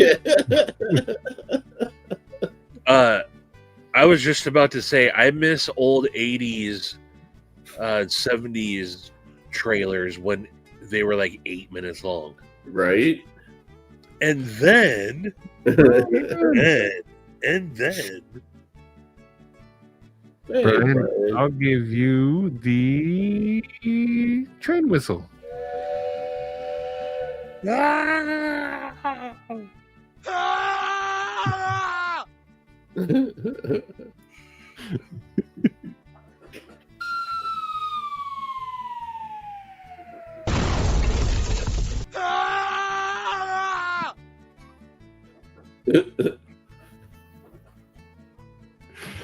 Oh yeah. So Gumball Run, huh? And you know that's a real thing. Like every year, it's a real thing. yeah. 2 years. Every year there's a group of people that do 3,000 miles. I think in 10 days is the Something like that. Gumball, and they do it across like multiple countries. They did one across the whole United States.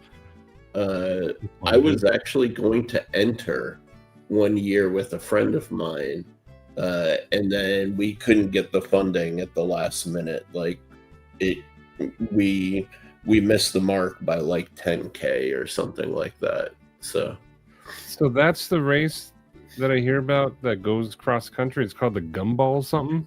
yeah, but it's not just the US, it's international.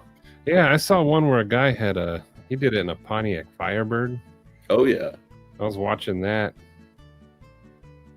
There are nut jobs who do it in like Volkswagen vans.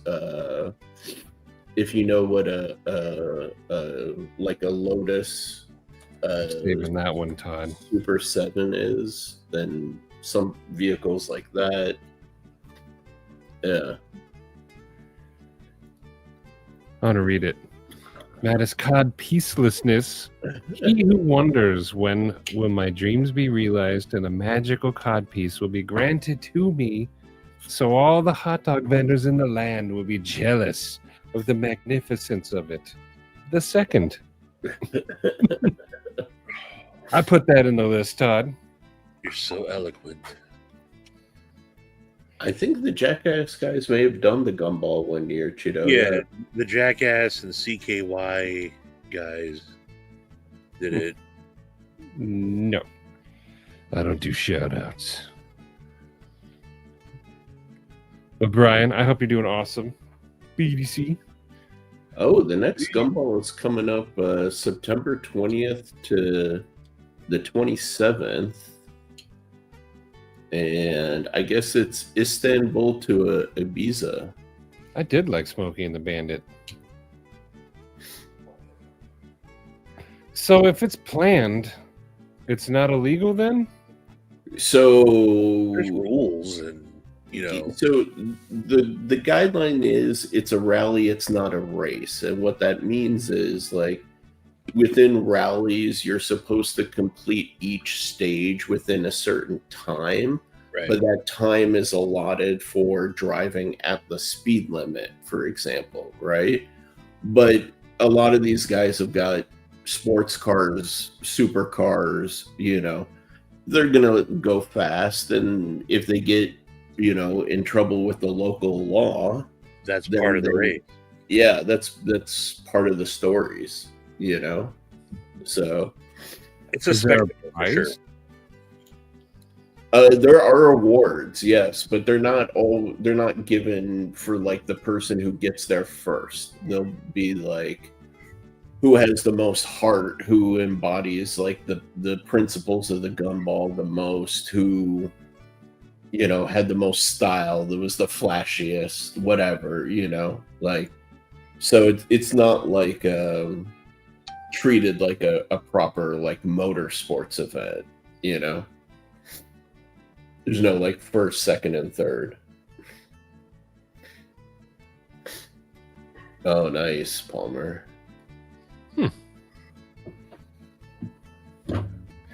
Great. Preview to the Cannonball Run. I think I've seen Cannonball Run. Well, the Cannonball one is the one that I just showed you. Gumball is, or no, Cannonball is not the one I just showed you. Gumball is, and then yeah, the Great Race is a good one too. That race is a good one. Dead Mouse in it. What about the Hanna-Barbera wacky races? Those are awesome, man. I remember watching those on the Cartoon Express. I always forget his name, but it's like Snidely or something. Yeah. With his dog. I can't do it, but that was pretty good. Try it again. No. Come on, that was pretty good. No. Do it while I'm closing my eyes. Let me see if I can picture it. No. Come on, man. I'm encouraging you. No. Today's National Encouragement Day. Then come on, man. Why are you letting us down? You can do it. Snidely Whiplash. Who got that? Was it Troy? Shane, you can do it. Get up here and do it then. That's just Shane wheezing for air. That's just... That laugh is like, I've always wanted to do it, but I can't. Come on up, Shane. Show us the laugh. I'm going to look up dog laughing cartoon. There he is. Muttley, that's his name. Muttley, yes. Yeah. My neck don't make those sounds. My neck. He's doing it. He is. He's doing it. Yes. I'll keep on doing this. I haven't done it in a long time. Yeah. It may take me more than one try. You can meet yourself in practice if you want.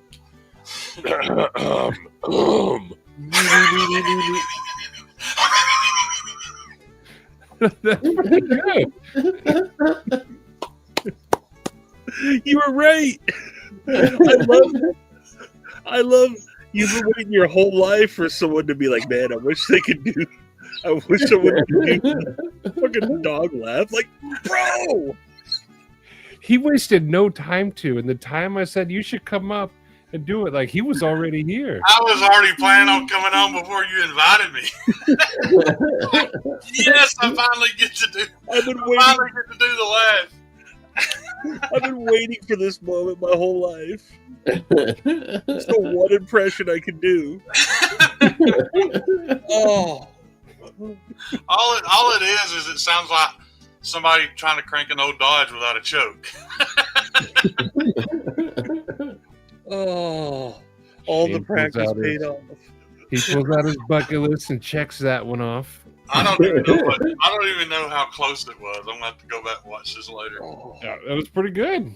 No, I'd say it was a little better than Maddie's for sure. God, I love that cartoon, man. That's the only reason I watched it was for that stupid dog.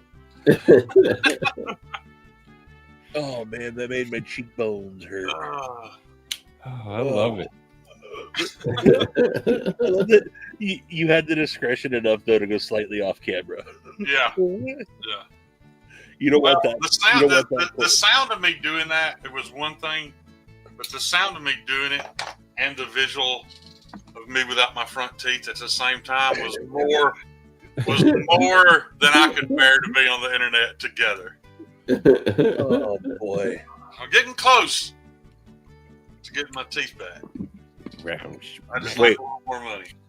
Wait, did they find him? No, I've got to buy new ones. Oh no, there was no finding them. I knew. 100% my fault. You remember that scene in the movie Parenthood where the kid loses his braces or his retainer? Yeah. They gotta go through all the. That was you guys looking for your teeth? No, we never dug in the garbage. We called, and I knew I wasn't about to ask them to dig in the garbage. I was just hoping that somebody had realized what it was and said it. $1,700. Ooh. Someone found those and went, "Ew, what the fuck?" Yeah, exactly. They didn't be like, "Excuse me, I think someone lost it." This is the thing: if they just grabbed the napkin and squeezed it, there's like these really sharp wires that stick out both sides. Like just picking it up, if you weren't careful, it was a little bit painful. But I recommend chiclets in a pinch. Yeah. I've almost gotten to a point now where I just don't care. Like I'm almost over it. I'm sure it's probably more you than it is anyone else. Yeah, I'm sure. But I I don't even notice it. already had so many stripes against me, that I just didn't feel like I could handle one more. Yes. I'm glad you enjoyed it, Troy. I can't even make that sound. I never did it since I was a kid, so I don't know. If it had anything. Do it. All right. Can you do this one too? Hang on a second.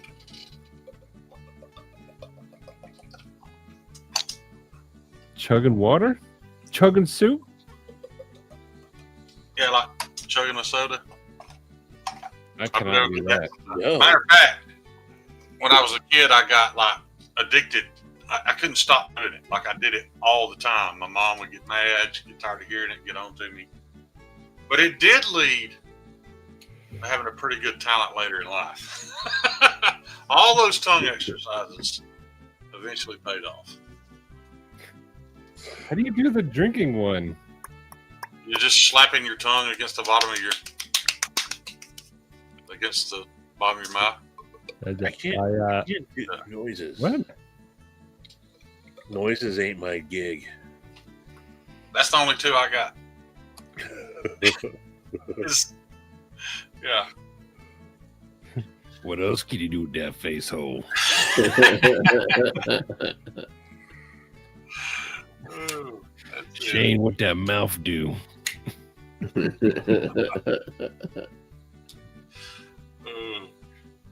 No, really. All right, guys. I'm going to jump back over here and get back in the comments. I appreciate y'all giving me my moment. That was worth it.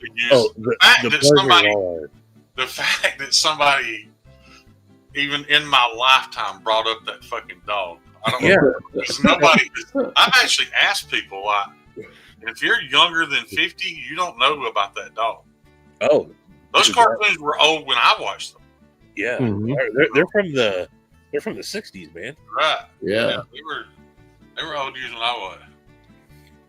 Just resurrected on the Cartoon Express. What is the sound when you put your palms on the back of your head? Oh, sure. That. I'm sure what you're talking about there.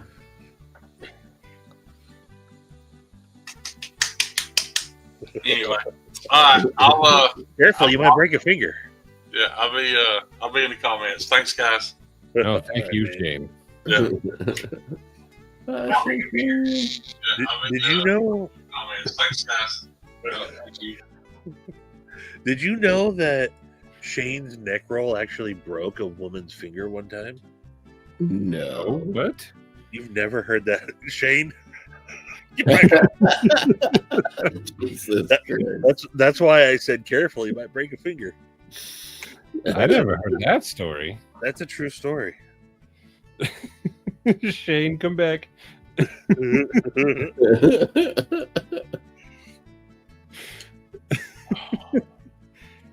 How? Kyle will vouch for that one. How does that? You'd have to have him tell the story. He's told the story a couple times. I have never heard that story. I've I like heard- his stories. I've heard he told me that story, and then I heard him tell the story again on the live stream, one of his lives one time. The neck roll of doom. Dan Yeah. Stan! What up, Dan? A neck roll. Never too late. Never too late. But no, I seriously love the fact that Shane was ready to go with that. Of all the random things we could bring up and have someone listening. Well, there's a delay from like us saying it to going to the chat and then chat coming back down. Right. It was like 2 seconds. He was here well before that time limit. He was already doing it. Right. His eyes lit up and said, that's my moment. He seized it no matter what. And we're all better off for it. Dan Stan, you need to go back and watch Shane do Muttley. Very much so. Yes. Oh. In fact, we should probably clip that and add it to our sounds files. Ooh. Uh-huh. Good call on that. Uh-huh. There you go. All right. We got to go back and figure out when that was. Probably 2 hours into the show. Yeah, we've been on for 2 hours. So it probably is like 1:58 to 2 hours mark. In there somewhere. So good, you're going to get a copyright strike. You're like, you can't use that. They're Hanna-Barbera, right? Hanna-Barbera? Yeah. Okay. Yes. Was that what it was called? The Wacky Race, right? Wacky Races? The Wacky Races?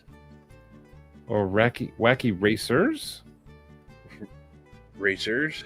I don't know. It was Wacky.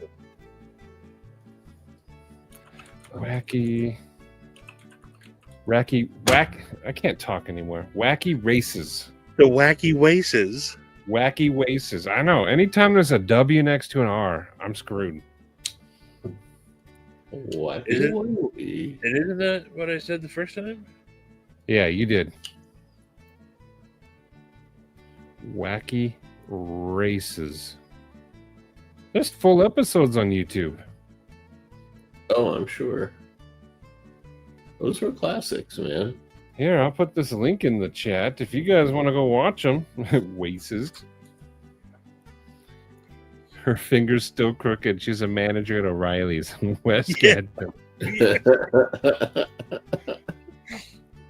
Shane, on Sunday during your live, I'm going to ask you for that story. He's already got a light. He's going to be telling stories with Meathead on Sunday. Oh, so this will fit right in then. It's already scheduled. Perfect.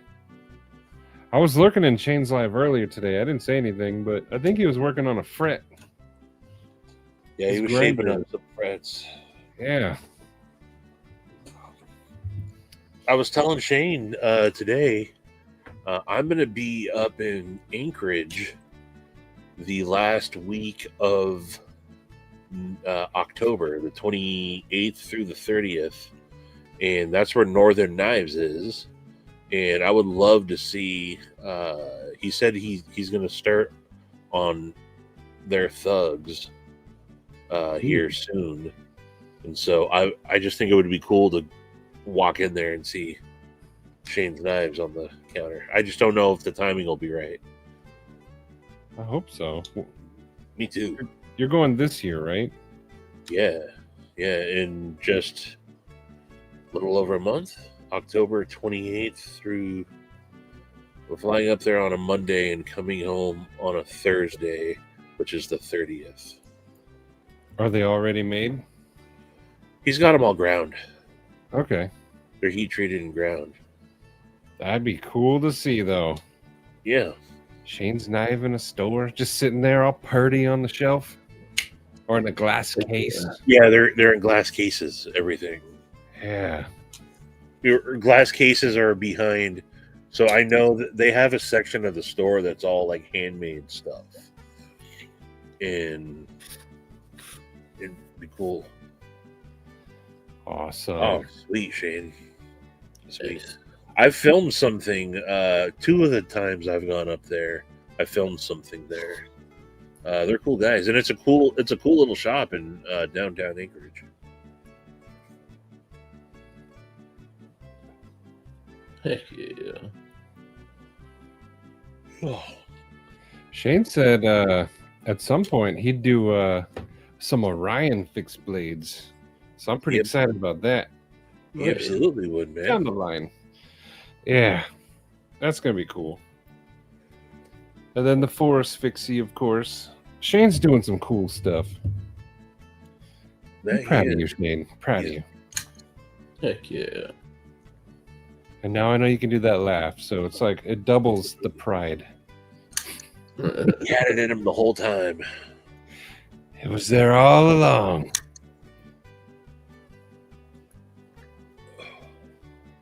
Mange and Parvo.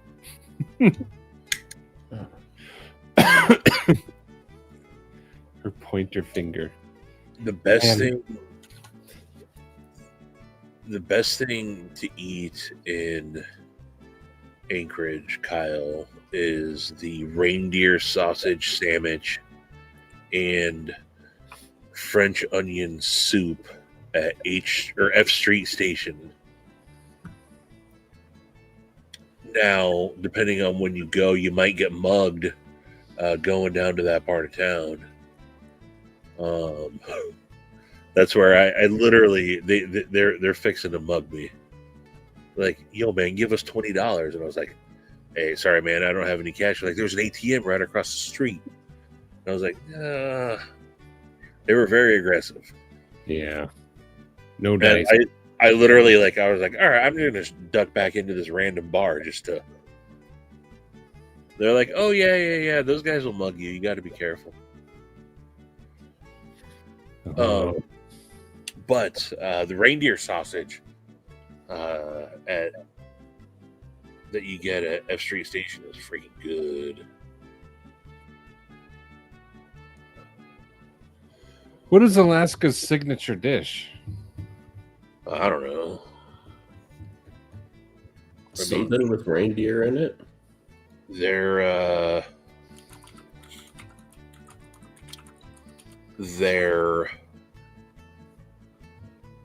king crab is like the big thing. Their Alaska Copper River salmon. Yeah. King salmon as well. Yeah. Reindeer sausage and fry bread. And baked Alaska, for sure. And halibut. Okay. Look up the Double Muskie. That's a restaurant that last time I was up there, it was seasonally closed. But it's this old school steakhouse, eclectic place where that has all their classics up there. They also have baked Alaskas on the menu. You also get their oysters Rockefeller there. Okay. But it's the coolest restaurant I think I've ever been to. I forget the name of the city that it's in. It's about a 40-minute drive outside of Anchorage. Gridwood? Oh, yeah. That's it exactly, man. The Double Muskie. Yeah, their stuff does look pretty tasty. Yeah, it does. It's like, a dark ambiance, old, like it's in a ski village, and just like everything about the decor, and it's the coolest restaurant. I've been there 2 or 3 times.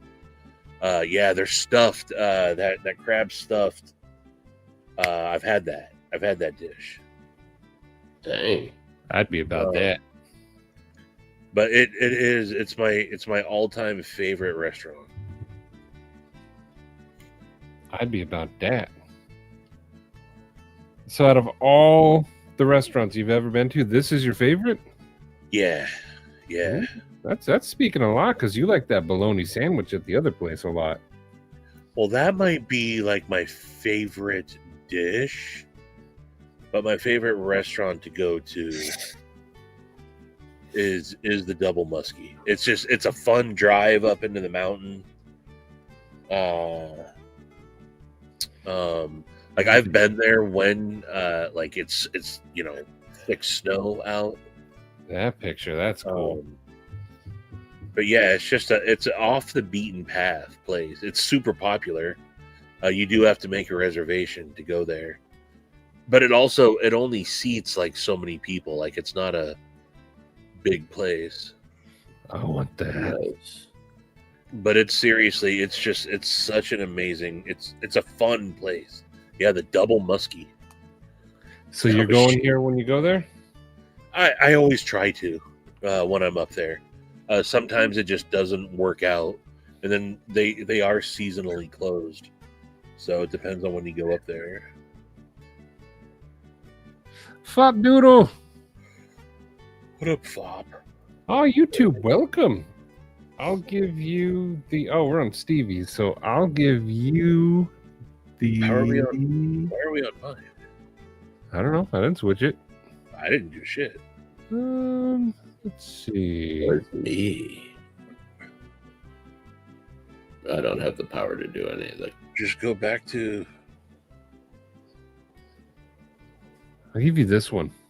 Drop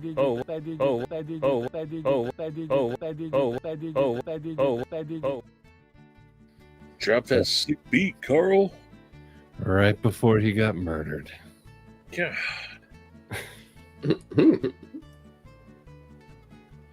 Heck yeah, YouTube. Welcome and thank you. Thank you, YouTube. Nice. Yeah. Yeah, everything there looked huge. You're definitely not leaving. Yeah. That's the other thing, man. Like you're going home with, because it's also like one of those. Josh. Like if you're gonna go there, it's one of those where you gotta do the experience. So you're getting lots of food. I mean, they also serve like fresh baked bread with butter and all that. Right. But you're getting appetizers, you're getting a salad, you're getting a soup. That's one of those places where you just indulge, and then you bring half of it home and eat at the hotel later. They do the table side baked potatoes. Nice. Joining me down the stairs? Woo! Watch your back. Oh, Zach, thank you. Who got it? Zach, I'll give you the old biddy eating a sandwich. This is a very, very good sandwich.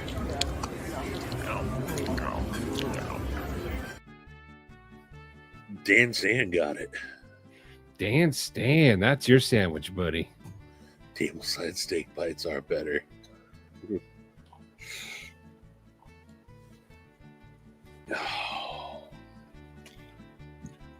Thank you, Zach. But yeah, man, that is another place I want to go back to, though. The place with the fried bologna sandwich is Durkin's Liquor Bar in downtown Spokane, Washington. Durkin's Liquor Bar. And that's probably my favorite menu item at any restaurant. Like it's a you guys would make all the hipster jokes about this place. It is one of those small batch artisanal, like everything in there's scratch made the day of, they take it to that level. They're trying to be like every drink that you get in there is like super fancy, and it's got like this is like a 20, maybe 25 people seated restaurant, so it's small. They're seating the cool thing is you sit at the kitchen, so they're making everything right there as you sit, sit right there. So it's like an intimate place. That's cool. And the first time we went in there, like there's like duck confit, and you can get frogwa, and like it's an elevated, like finer dining place. And then fried bologna sandwich, and I was like, what? I was like, of all the things, and like that's the one thing that we are never allowed to 86 from the menu. That's the only constant. The menu constantly rotates. The fried bologna sandwich will always be on there, and it's like they have like a little thing that explains the process. But they make the bologna, they make the cheese whiz, the rolls are baked right next door. The mustard that they make is all. And it is so good. You're making me hungry, boy. It's the fanciest grilled bologna sandwich you'll ever have. You've seen you showed pictures, and it does look good. Yeah, I've had it. I've probably gotten it 2 or 3 times. Heck yeah! And they have poutine there with they do their potatoes fried in duck fat, and then it's a smoked duck gravy on there with the cheese curds. Oh, that sounds fancy. Sounds delicious. Yeah. Oh yeah, You should see the picture of that sandwich, though, Shane. Let's see if I can find it. But question for the chat. You go to a restaurant, what's the one food item that you always judge a restaurant by? Like, if they can't get it right, the restaurant sucks. I mean, for me, it's pepperoni pizza with any pizza place. Like, if you can't do the basic pizza, like, concept well, right, then I have no reason to bother with you. I don't care about your special versions or, whatever, right? That's true. Risotto. For me, burger. Yeah, a burger's $5 taco. So many people try to do burgers, and a lot of times they're not great. But for me, at a Mexican restaurant, it's chili relleno. That's usually the first time I go to a new Mexican restaurant, I'm going to order the chili relleno. If I don't like it, I also judge them on the salsa that they have. Mm-hmm. Yeah, you got to judge them on the salsa. For me, I judge Mexican establishments on A, whether or not they have al pastor, and 2, if they do have al pastor, the quality of it. So if you're a legit spot, you should have al pastor, and if not, I use mole as my test for Mexican place. Okay. The red sauce Italian, yeah. Do you like your red sauce like tangy or more savory? Because I've been to a few. I don't like it when it's tangy, but some places make it so their spaghetti has a little tang to it. And I don't like when they put sugar in the sauce. I was just about to say, for me, the pet peeve is when the sauce is sweet. Yeah. Yeah. Like if you have a sweet red sauce with like meatballs and the flavors aren't designed to work together, it's horrible. There it is. There it is. There she is, boys. Oh, that's so good. Look at that. That's sucker's thick. But that's the gravy poutine. Oh, and they make a proper whiskey sour too. Oh, nice. Taste. Okay. Yeah, I don't like it. Yeah. Yeah, that looks good. How much is that sandwich? I don't know. $11.25. I would assume, although it's the most popular, it would be one of the cheapest compared to like foie gras and stuff like that.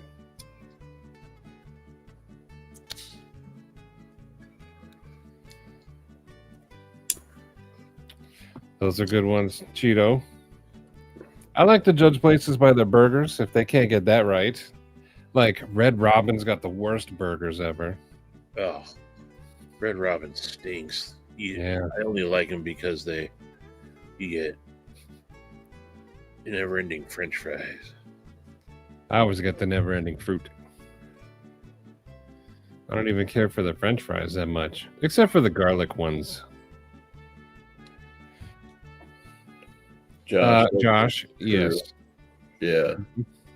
In downtown LA, there was a Chinese to-go place that was like buffet kind of, but under glass, and you would just get your to-go plate and then they'd scoop whatever you asked them to put in there.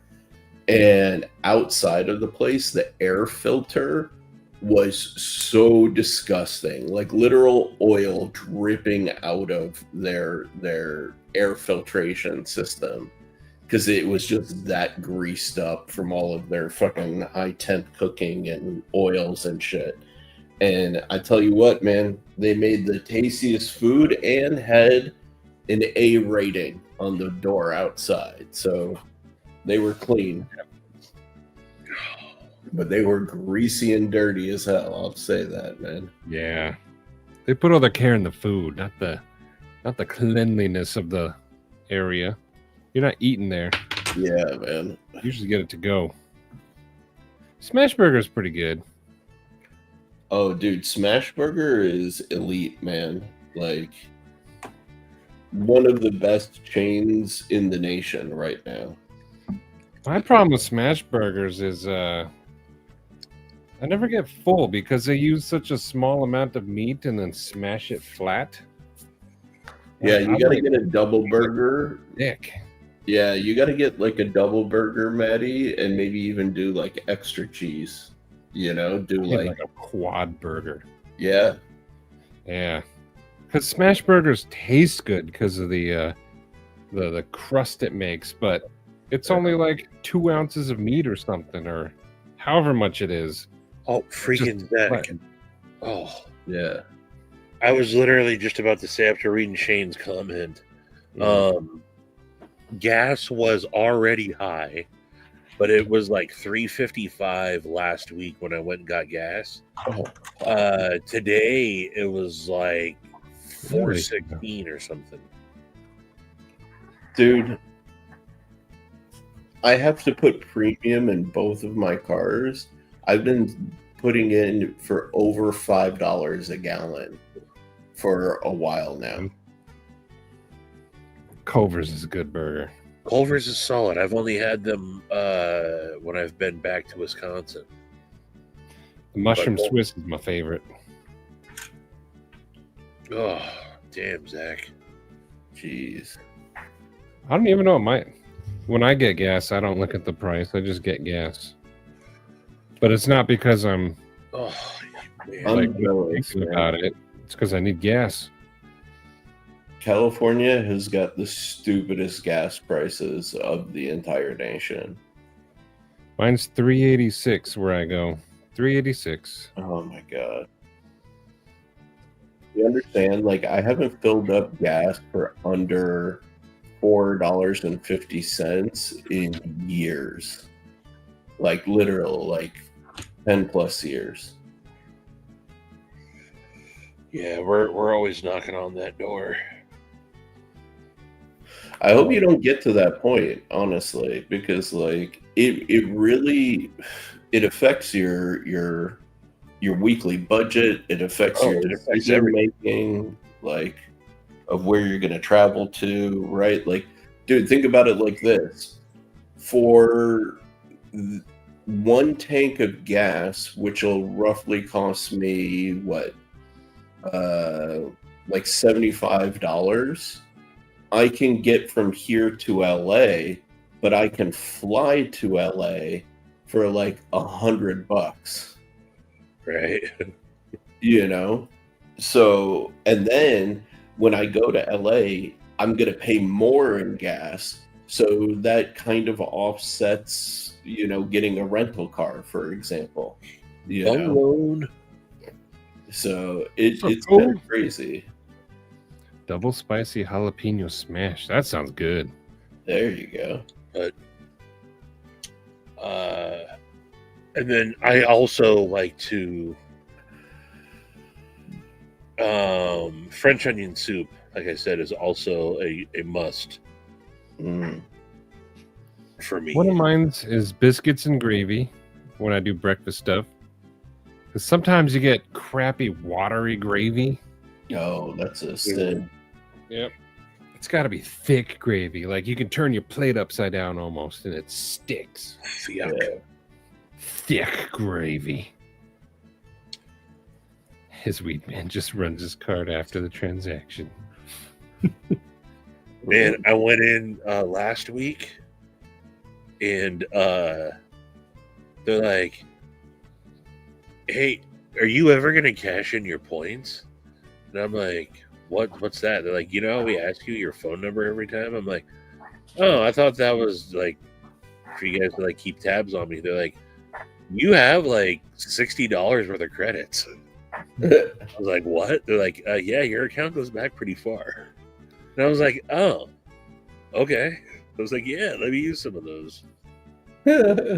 Nice. Gravy.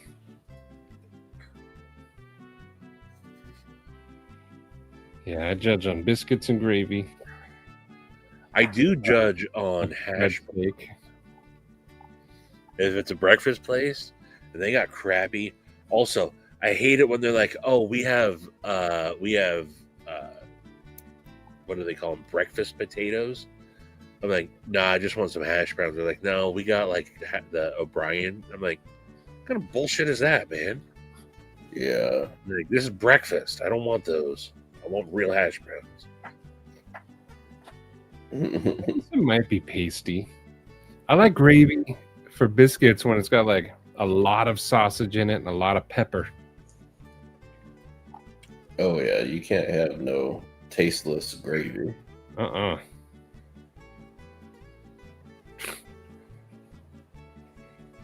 Oh, dude, I'd totally wear new socks every day if I could.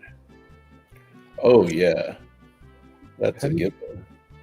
What do you mean wear new socks every day? Literally just like toss them in the garbage, throw it in the gutter, and go buy another. Wear them once and toss. Yeah. I have never had them there. My favorite thing at Cheesecake Factory is bacon, chicken, carbonara pasta. I don't know why I said that so many spaces, but that's my favorite.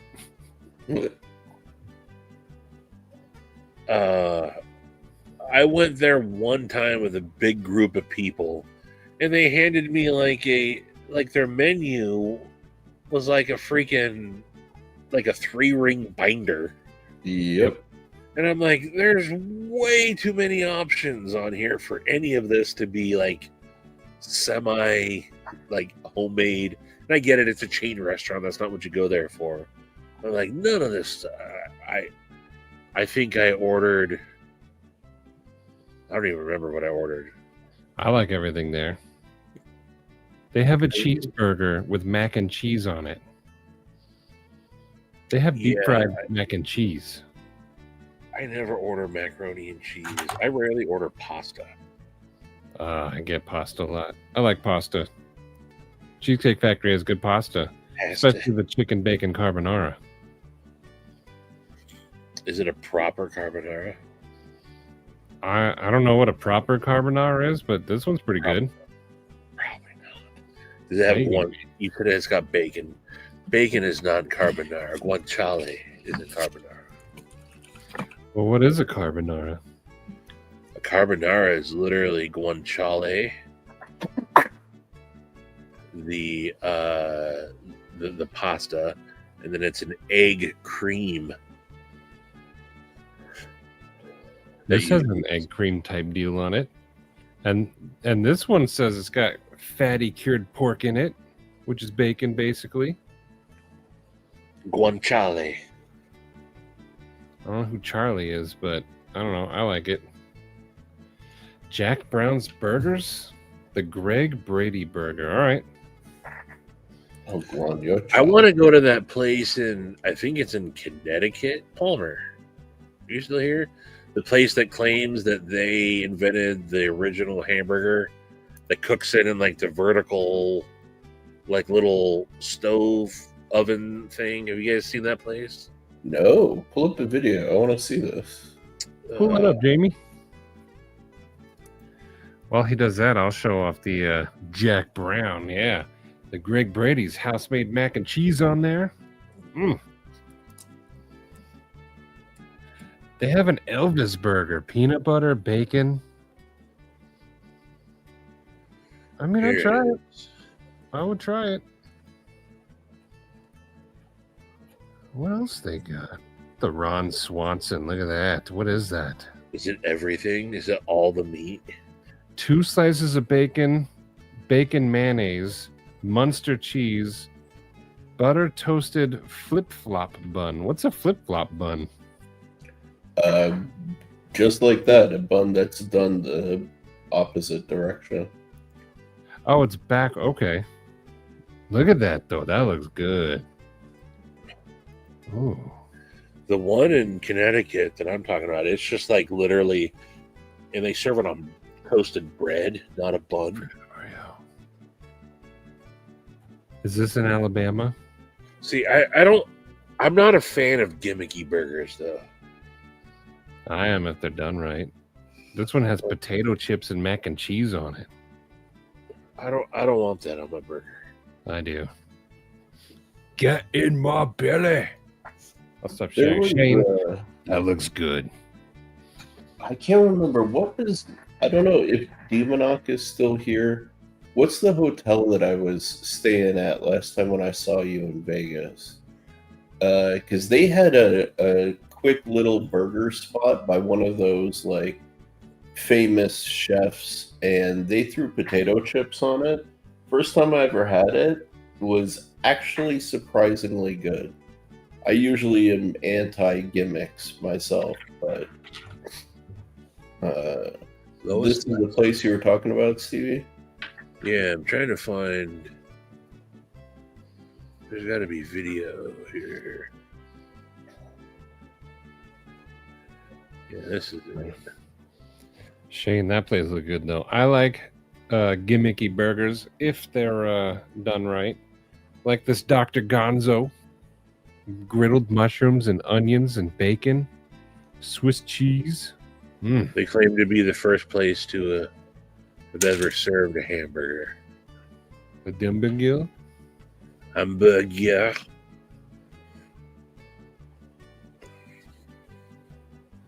Up in the... Oh, that's where you... Okay, it's so good it's worth losing teeth for. All right. Puck's a $45 burger. Yikes. I don't know if I could do that. What's up, Cody? Chef Ramsay. Hey, Cody. Whoa. Chef Ramsay is very particular about his risotto. You know, I've been served food and had my table bust by Gordon Ramsay. Don't forget, I've played it before. I'm on. Remember? Yeah. I was on Kitchen Nightmare. That's right, you were. I've played it before. I'm famous. I was told to look at Lewis's Lunch. That's what the place I just showed. Oh, okay. That's the place with the first burger? Yeah. Ooh, that's one thing I don't like in a burger, and it makes me weird, and it's fine, but my burgers can have 0 pink in it. I can't do it. Well, you're depending on the quality of the meat you're using. Like if it's pure ground beef, it really shouldn't be left like pinkish because of the grade of meat. But if it's like ground steak and ground whatever other stuff, then yeah, you can do it pinkish. I always want a medium rare burger. Yeah. I can't. I want the pink. It could be the most delicious burger in the world, but if it's pink, I can't do it. I just can't. Yeah, that's right. They'll kick you out. I do like steak with pink in it though, but burger, I can't. I can't do it. I got it. So I mean, not all burgers are the same. There's a difference between a thin, like a smash burger. Then every once in a while, like I like a thick burger. Yeah, give me some pink. Give me some of that big beef. Can't do it. Can't do it. The pink, okay. Shame. Ian, are you still listening? The elk burger at McMiniman's, medium, is one of the best burgers. It's a nice thick burger and it's elk. But you have that medium. Oh, you guys have elk? Had elk? I've had elk. I have not. Maddie, do you know where the Talking Stick Resort is? The one in Scottsdale? Yeah. Yeah. They're the restaurant that's on the top floor of their hotel there. We had a big work dinner event. It's a spendy place, but if you ever want like good elk, that place had elk on their menu. Okay. Elk is fabulous. Let's see what their restaurant up there is. Orange Sky? That sounds right. All these places look fancy. All these places look like they'd see me and then not let me in. I can assure you, I went with a ragtag group. And if it was just fine. It's a golf resort. They're gonna get anybody and everybody in there. Ooh, bison is good. I like bison, yes. It's Raw not my favorite. meat? Oh. My dad used to eat raw meat as like he liked it. He'd get hamburger helper ready, and then like as he was dumping the hamburger into the pan to cook, he would just eat a piece. Oh, that's probably why I can't do it. Ugh. And I get it. People like raw meat, like pate and all that stuff, but Nope. Can't do it. And Ed, you know what's up. Oh yeah. At TPC.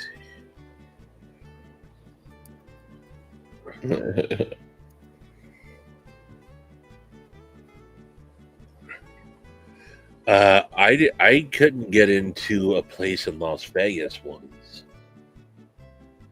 I forget where that was. We went to some nice place. They're like, nah, man.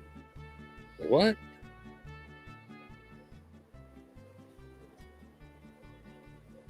Was it like a tie affair or something? Nah, like it was like a suit jacket like type place. Don't some places have like a jacket they'll let you borrow if you don't have one? I'm sure there are, but that wasn't that place. That place said not for you.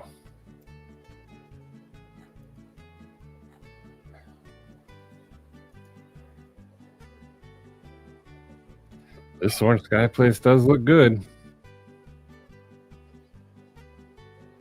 But I mean, if it costs $12 just for a side of butter, I don't need to be there.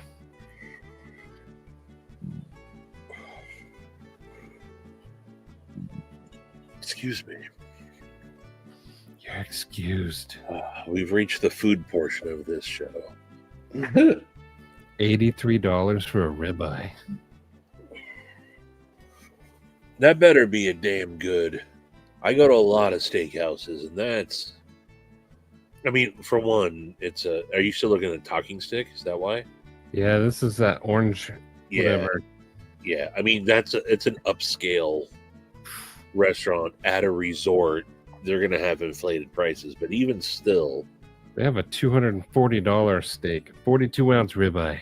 yeah, we got our table ordered a couple of those. It's their tomahawk. A couple of those. We'll take a couple of cowboy cuts. Dang. They have seafood for $220. Oh yeah. Man. No, I was lucky enough to get to go on a work thing, so There's the elk, but they also have ostrich, and there's bison right there. An ostrich steak, huh? I've had ostrich before. It's pretty good. I have. It was not memorable. Ostrich is a red meat. Yes. I didn't know that before I ate it. Is I it? thought it was like chickens or something, but no, ostrich is red meat. Yeah. How is it considered red meat? It comes from a bird. I know, but All it birds cooks like are steak. like duck is a red meat also. Really? Yeah. I did not know that. You can eat both of those slightly medium. Exactly. That's funny because I have had duck prepared medium. Yeah. Mount Lemon. That's one of my places to go check out. Red meat.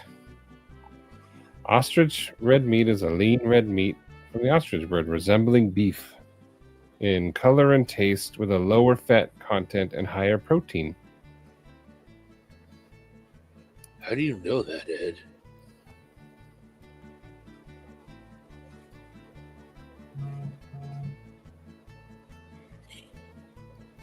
Ribeye in the sky. Is this true?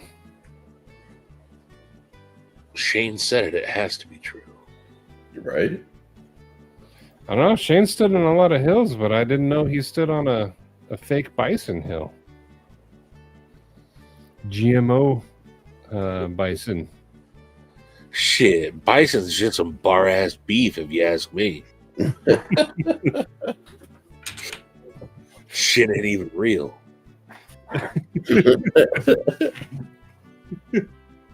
Oh, we needed the clip of Shane doing the laugh right there. Don't even get me started on bison, man.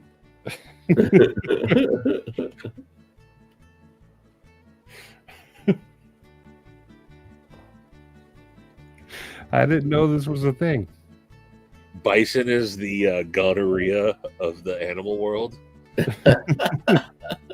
It's fake also. It's just like STDs. YouTube, I mean, I think we're finding out if it is or isn't right now.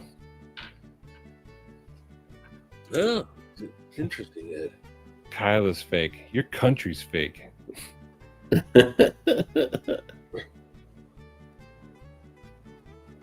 Best meat they've ever had. Oryx. Oryx is a big thing in New Mexico. Yeah, Oryx is yeah, I've heard of people chowing on the Oryx. If you shoot a bison, you're actually shooting a cow.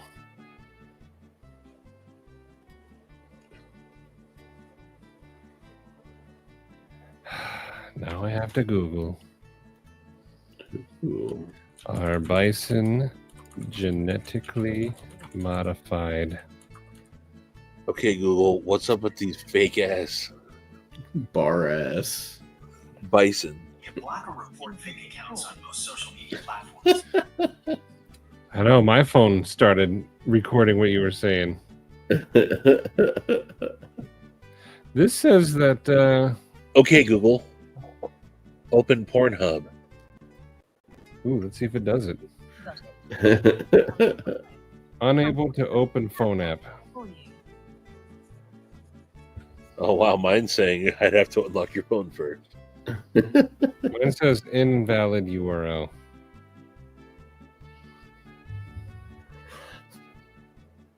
Google be lying. They know what Pornhub is. Mick, I went to a Fuddruckers in God, where was I? Mobile, Alabama was the first time I went to a Fuddruckers. And it was awesome.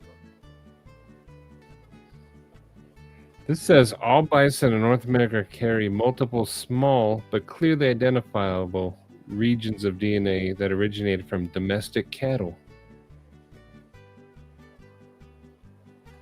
But up here, this says genetically pure American bison. There's 11,000 of them. So limited numbers. Maybe we're not killing them for our burgers. Yeah, we're not killing these ones for burgers, but I mean, maybe Shane's onto something. Maybe. Fake ass bison. We eating some bar ass bison, apparently. Do it. YouTube Music Portal. Go visit him. Get him out of his house. Get me out of my house? Yeah. Go meet up with Derek and YouTube Music Portal. And You're gonna need a big forklift. Yeah. It wouldn't open the old Pornhub on my phone when Stevie did it. Shane, yes. Big old buckets of it. Big old buckets of it.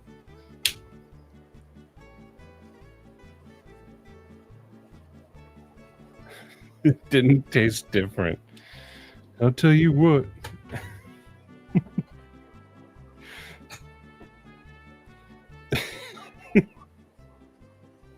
I forgot about all of that.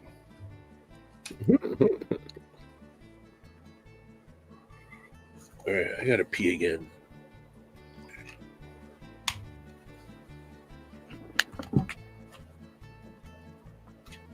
Where is it? Stevie's taking a shit. Yes, he's taking a big old shit. Getting the part where we're all tired, don't know what to talk about next. You know, it's usual.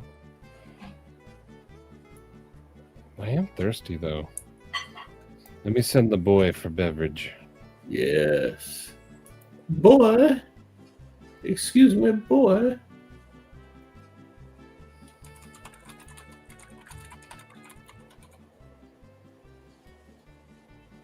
Jim Cox. Huh? I mean, we're still here. We were talking about bison and cows. Fake ass bison.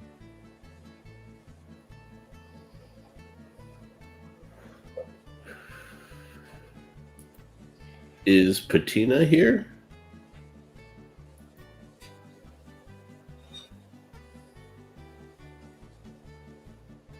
Patina Turner. Patina Turner. Yeah, where is that fake ass pirate? Derek is an excellent dude. I would love for you guys to come down here. I mean, aren't you guys far from here? If you want to come over here, then sure, yeah. Let's do it. Do it. And then go and meet up over by Cole. Get him out of the house, too. Nice, Ed. Oh, yeah. You guys come here. We'll drive to Cole's house. Patina Turner. Well, in this area, we can get Neil to come up here. Maybe Satu Dave. Ooh. There you go. Thank you. Many thanks, boy. You know, I haven't been, but I have a friend who lives in Las Cruces, so sometimes we go there. Used to get burritos at the Pickwick, but I don't think there's a Pickwick anymore. He took me up to go see the missile range. You're in Roswell? Stevie farted in a dude's mouth in Roswell.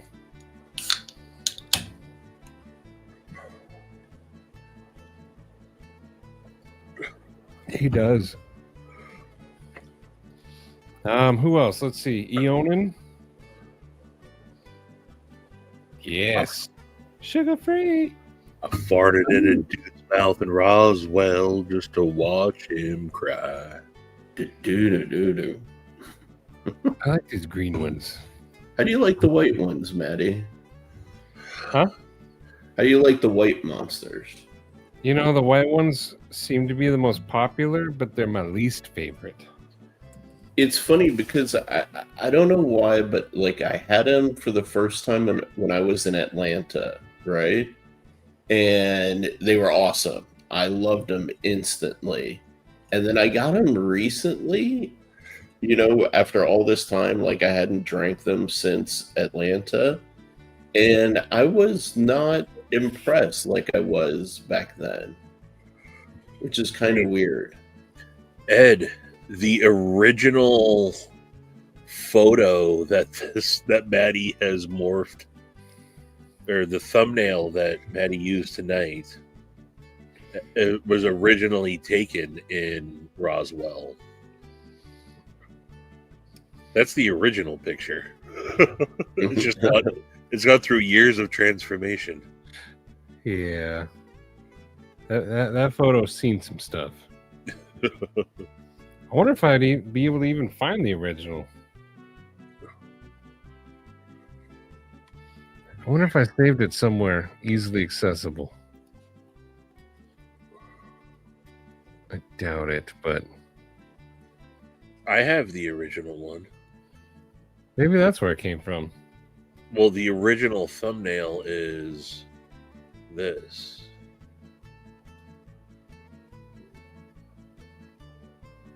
Yeah, there it is.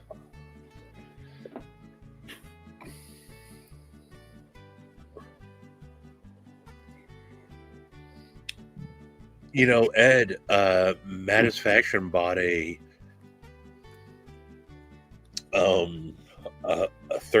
hydro flask there for like $285.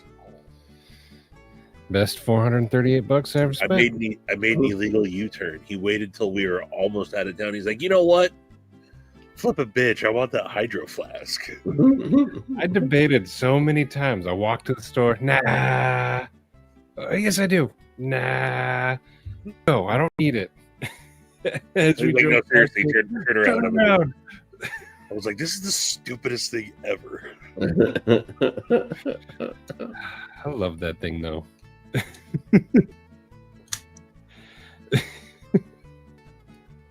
If I didn't buy that $548 mug, I would have regretted it. Dude wipes aren't for dudes.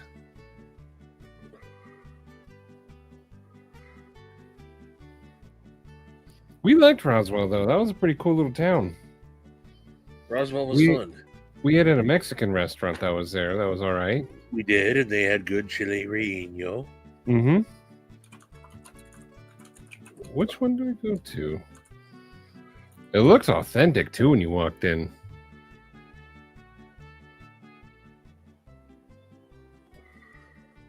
I don't remember which one it was, though. Yeah, I don't remember the name of that place. It was right by the Roswell Inn. It was just down the street from there. Yeah. I think it was called Taco Bell. Very, very authentic. Muy authentico.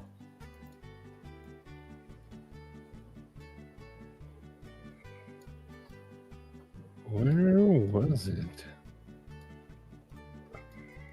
Ed, you lived there though. Have you ever done that the walk that they have? I forgot what it was called. The alien walk? The UFO walk. UFO walk, yeah, that. Ed.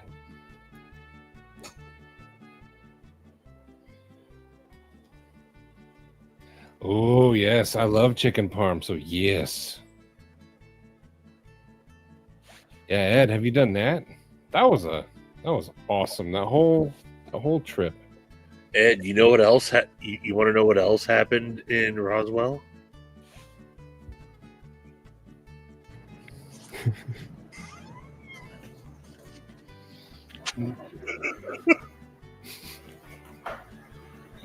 What you doing, Maddie? This is the second toilet today in the second hotel that Maddie has fucking plugged up. He had to have the toilet snaked this morning in Oklahoma, and now he had to go in and tell the night clerk. He got a plunger, and she walked it over, and now Maddie's got a plunger. There we go. Oh, that's hilarious. I had good form though. You did have good form. 2 toilets, 2 hotels, 2 states, 1 day. 1 day. And one of those hotels was gifted to us. It was a resort. Yes. Yeah, that's how I paid them back. They had to bring in the high-powered equipment. I seen him, he's actually like bringing it down. I'm like, oh, what's going on? And I see him knock on Maddie's door. Oh.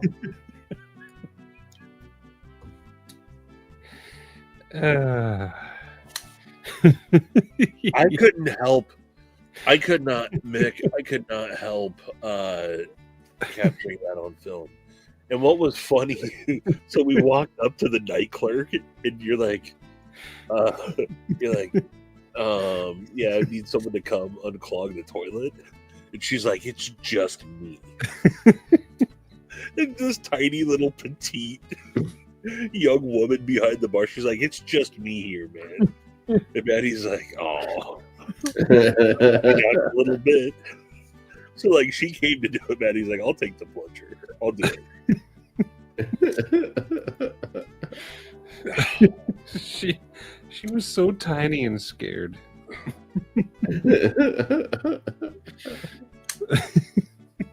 Yeah, that was hilarious, man. That, and the coolest thing about that is, like, we woke up that morning, left Oklahoma. We had no clue we'd be in Roswell, New Mexico later that day. Nope. We're like, you guys want to take the long route home? Let's go to Roswell. It was worth it. And then what was cool is on our way out, then we got to hit the Very Large Array. Yep. Very flat there. And then that cool, old ass, middle of nowhere, podunk little diner. Yeah. That dude had the cross draw. Yeah, the old school leather man that the horses and was carrying like his 2 6-shooters. That was cool. Spurs on his boots. If you guys have been wanting to go to Blade Show, find a group and just drive there. A lot of the fun was just that. All the shenanigans that happened on the way and on the way back. Yeah. Because you're going to have some at Blade Show, but... No, but me and Nuz stayed not too far outside of Area 51.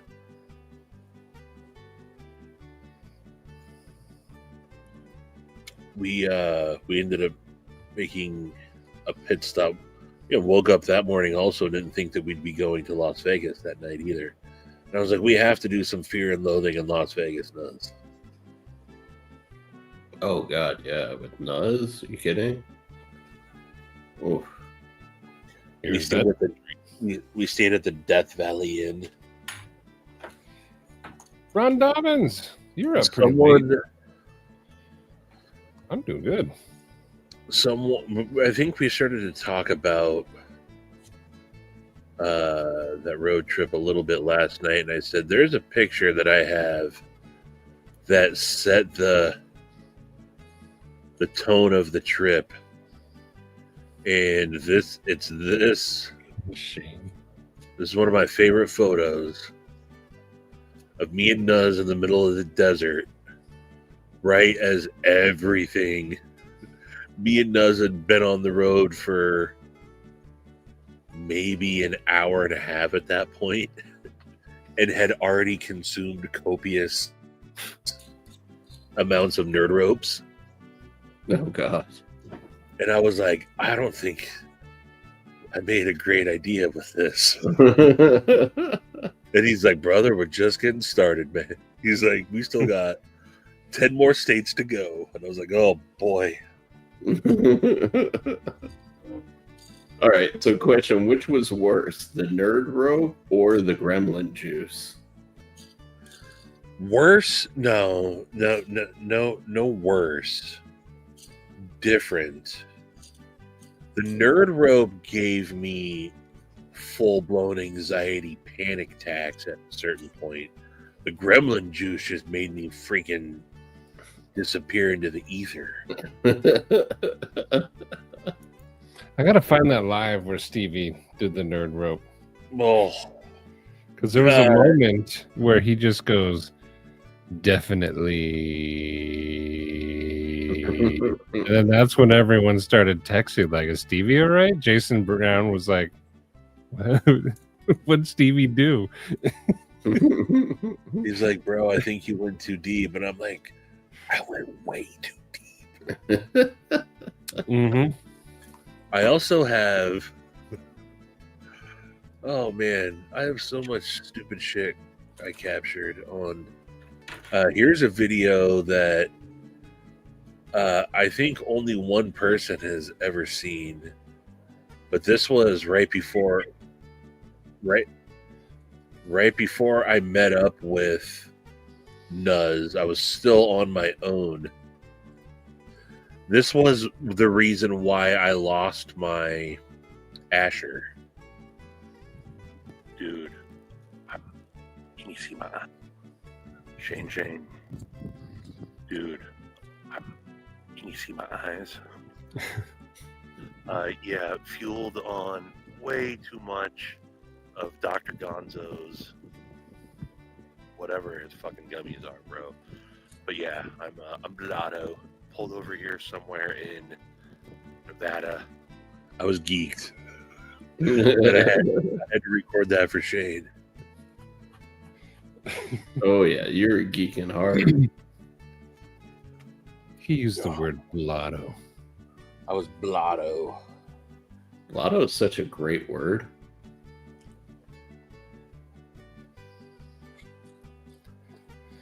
Oh.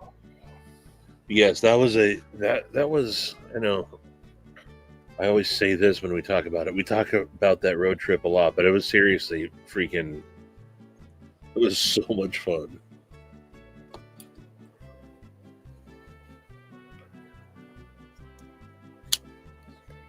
Stop being it. Oh, Maddie, you sent the video of that, of crack motels or whatever. And Yeah. it happened to be, it was legitimately That was it. The Motel 6 that we stayed in freaking Albuquerque. And that, I don't know if that was our room, but that looked exactly how our room was. It probably was. It's literally one of the sketchiest places I've ever stayed in. I wonder if I'd be able to find it on here on the computer. I don't have any photos of it. I looked in my, because all my photos I have organized from that trip, and I don't have any photos of that place. I have the night. I have a picture of before, and then the morning after we left there, and you're geocaching. Yeah.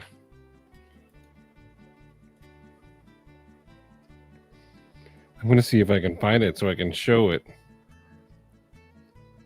Because I can search. I tagged you on it.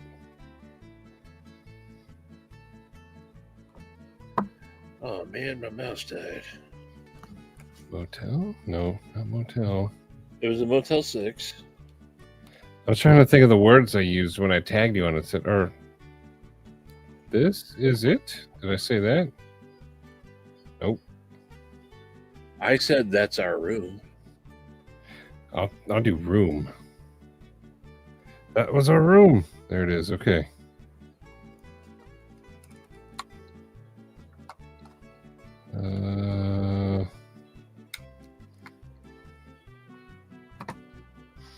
I'll just resend it again. There we go. Okay, here we go.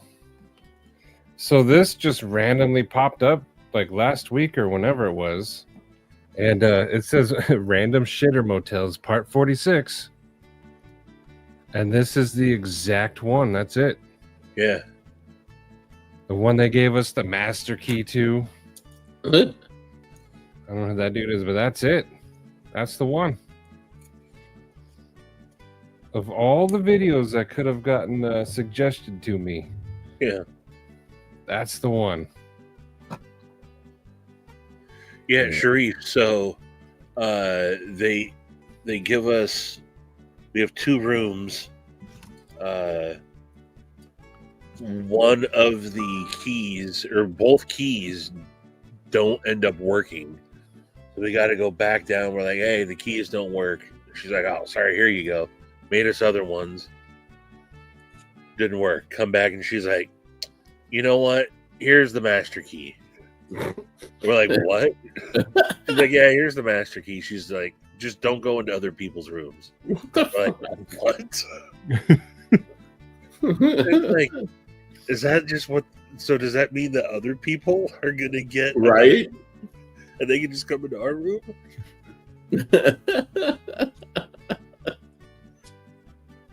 Fucking people are so ridiculous. It was fun. Oh.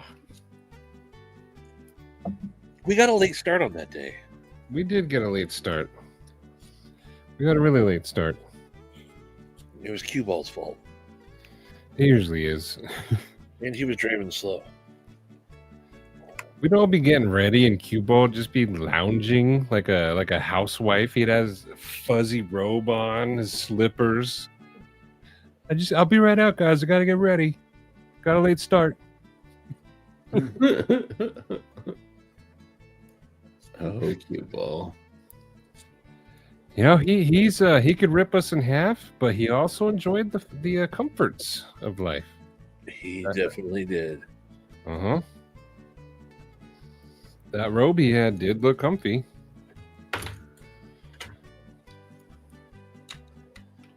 Practical, not digital.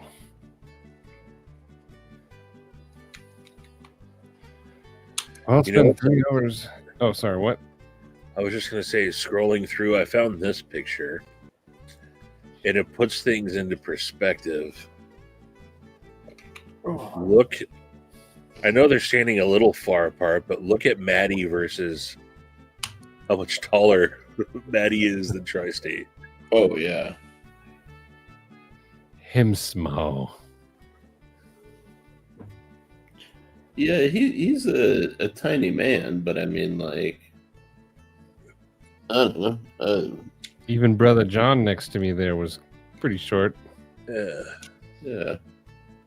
Master key to get all the... Oh, no, wow. What knife is Ron Dobbins trying to get? I don't know.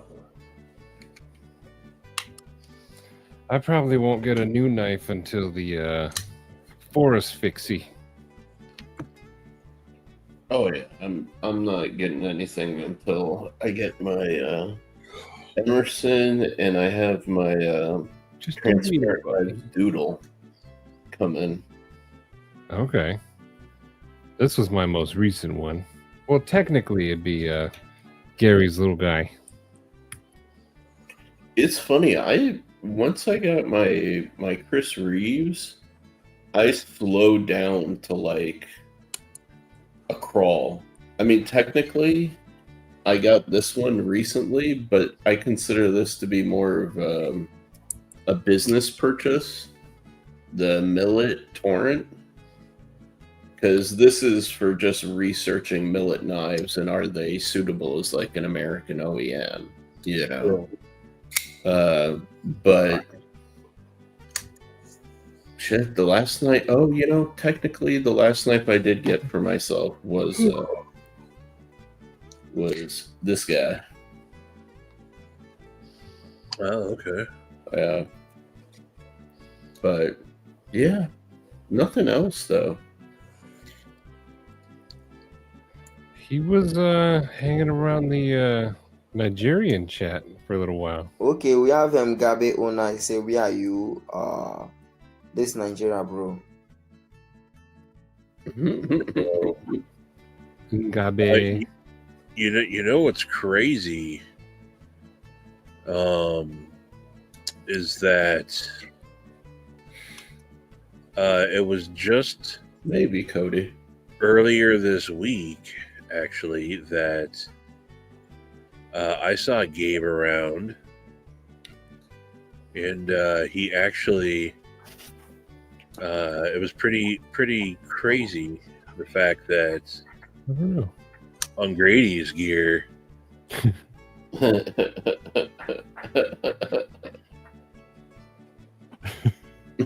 Wish I could have saw that live.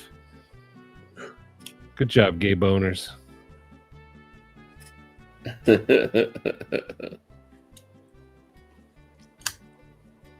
was pretty wild. It's about time he got his comeuppance. He works hard for his money. Yeah. What did gay boners win? Nothing. From what I heard, they didn't actually have anything to give away. What? They ran a giveaway for nothing?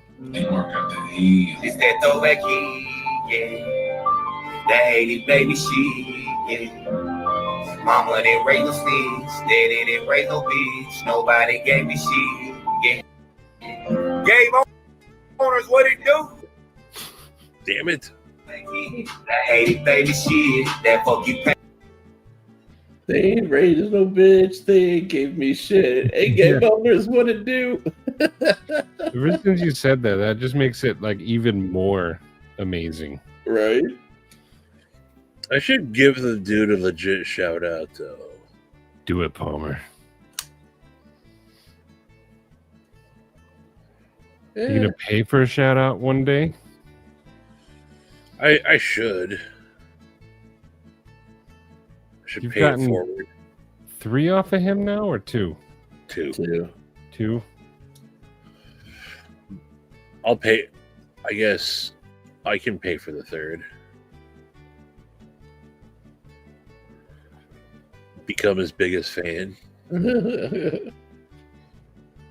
Be mentioned on stage. I wouldn't be here if it wasn't for the gratitude of some fine people out there in the community. Gay boners, where you at? What it do? Gay boners? I wouldn't be here without you, gay boners. Become supporting Gay me. Boners becomes one of his moderators. Gay boners, you always been propping me up. And he's just never in on the joke. He takes it seriously.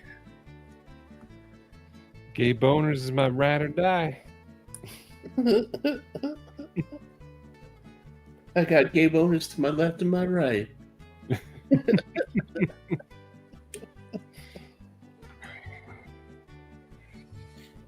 Well, yeah. It's 3:14. 3 hours and 14. It's been a little while. It's time to go, fellas. I think it's time to Wrap this up. Let's wrap this up. Wrap this up. Let's wrap this up.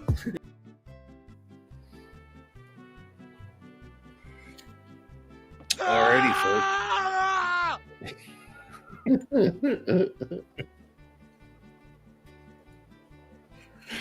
Oh, I've forgotten all about that. I don't want to overuse it because I don't want to get tired of it. I don't But think everyone, that'll ever happen. good night. This was a fun one. This one was pretty chill. It was fun. Yeah. I enjoyed it.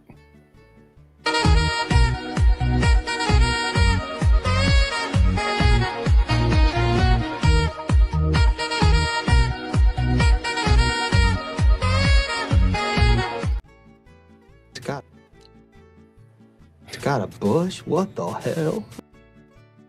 The hell?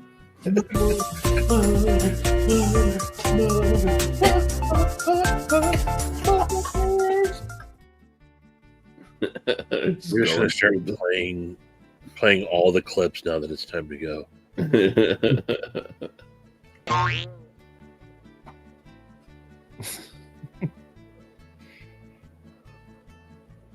Oi, you chugging soup, mate?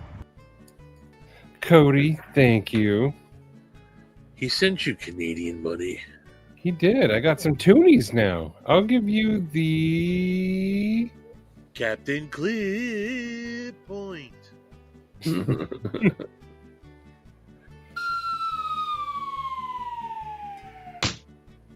Oi, you chugging soup, mate?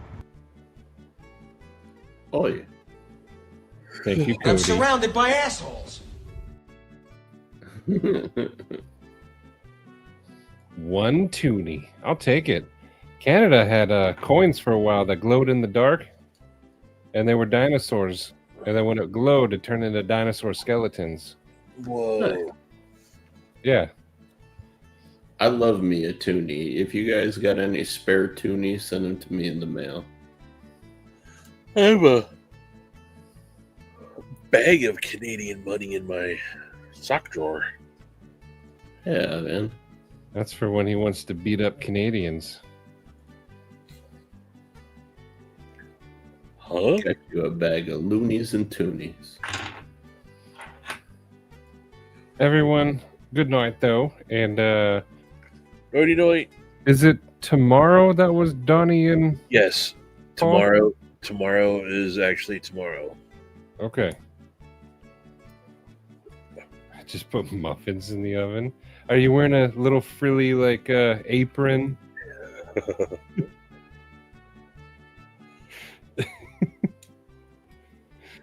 Everyone, good night. And please remember to ask Shane about the neck finger story on Sunday. I gotta know. But everyone, good night. See you guys later.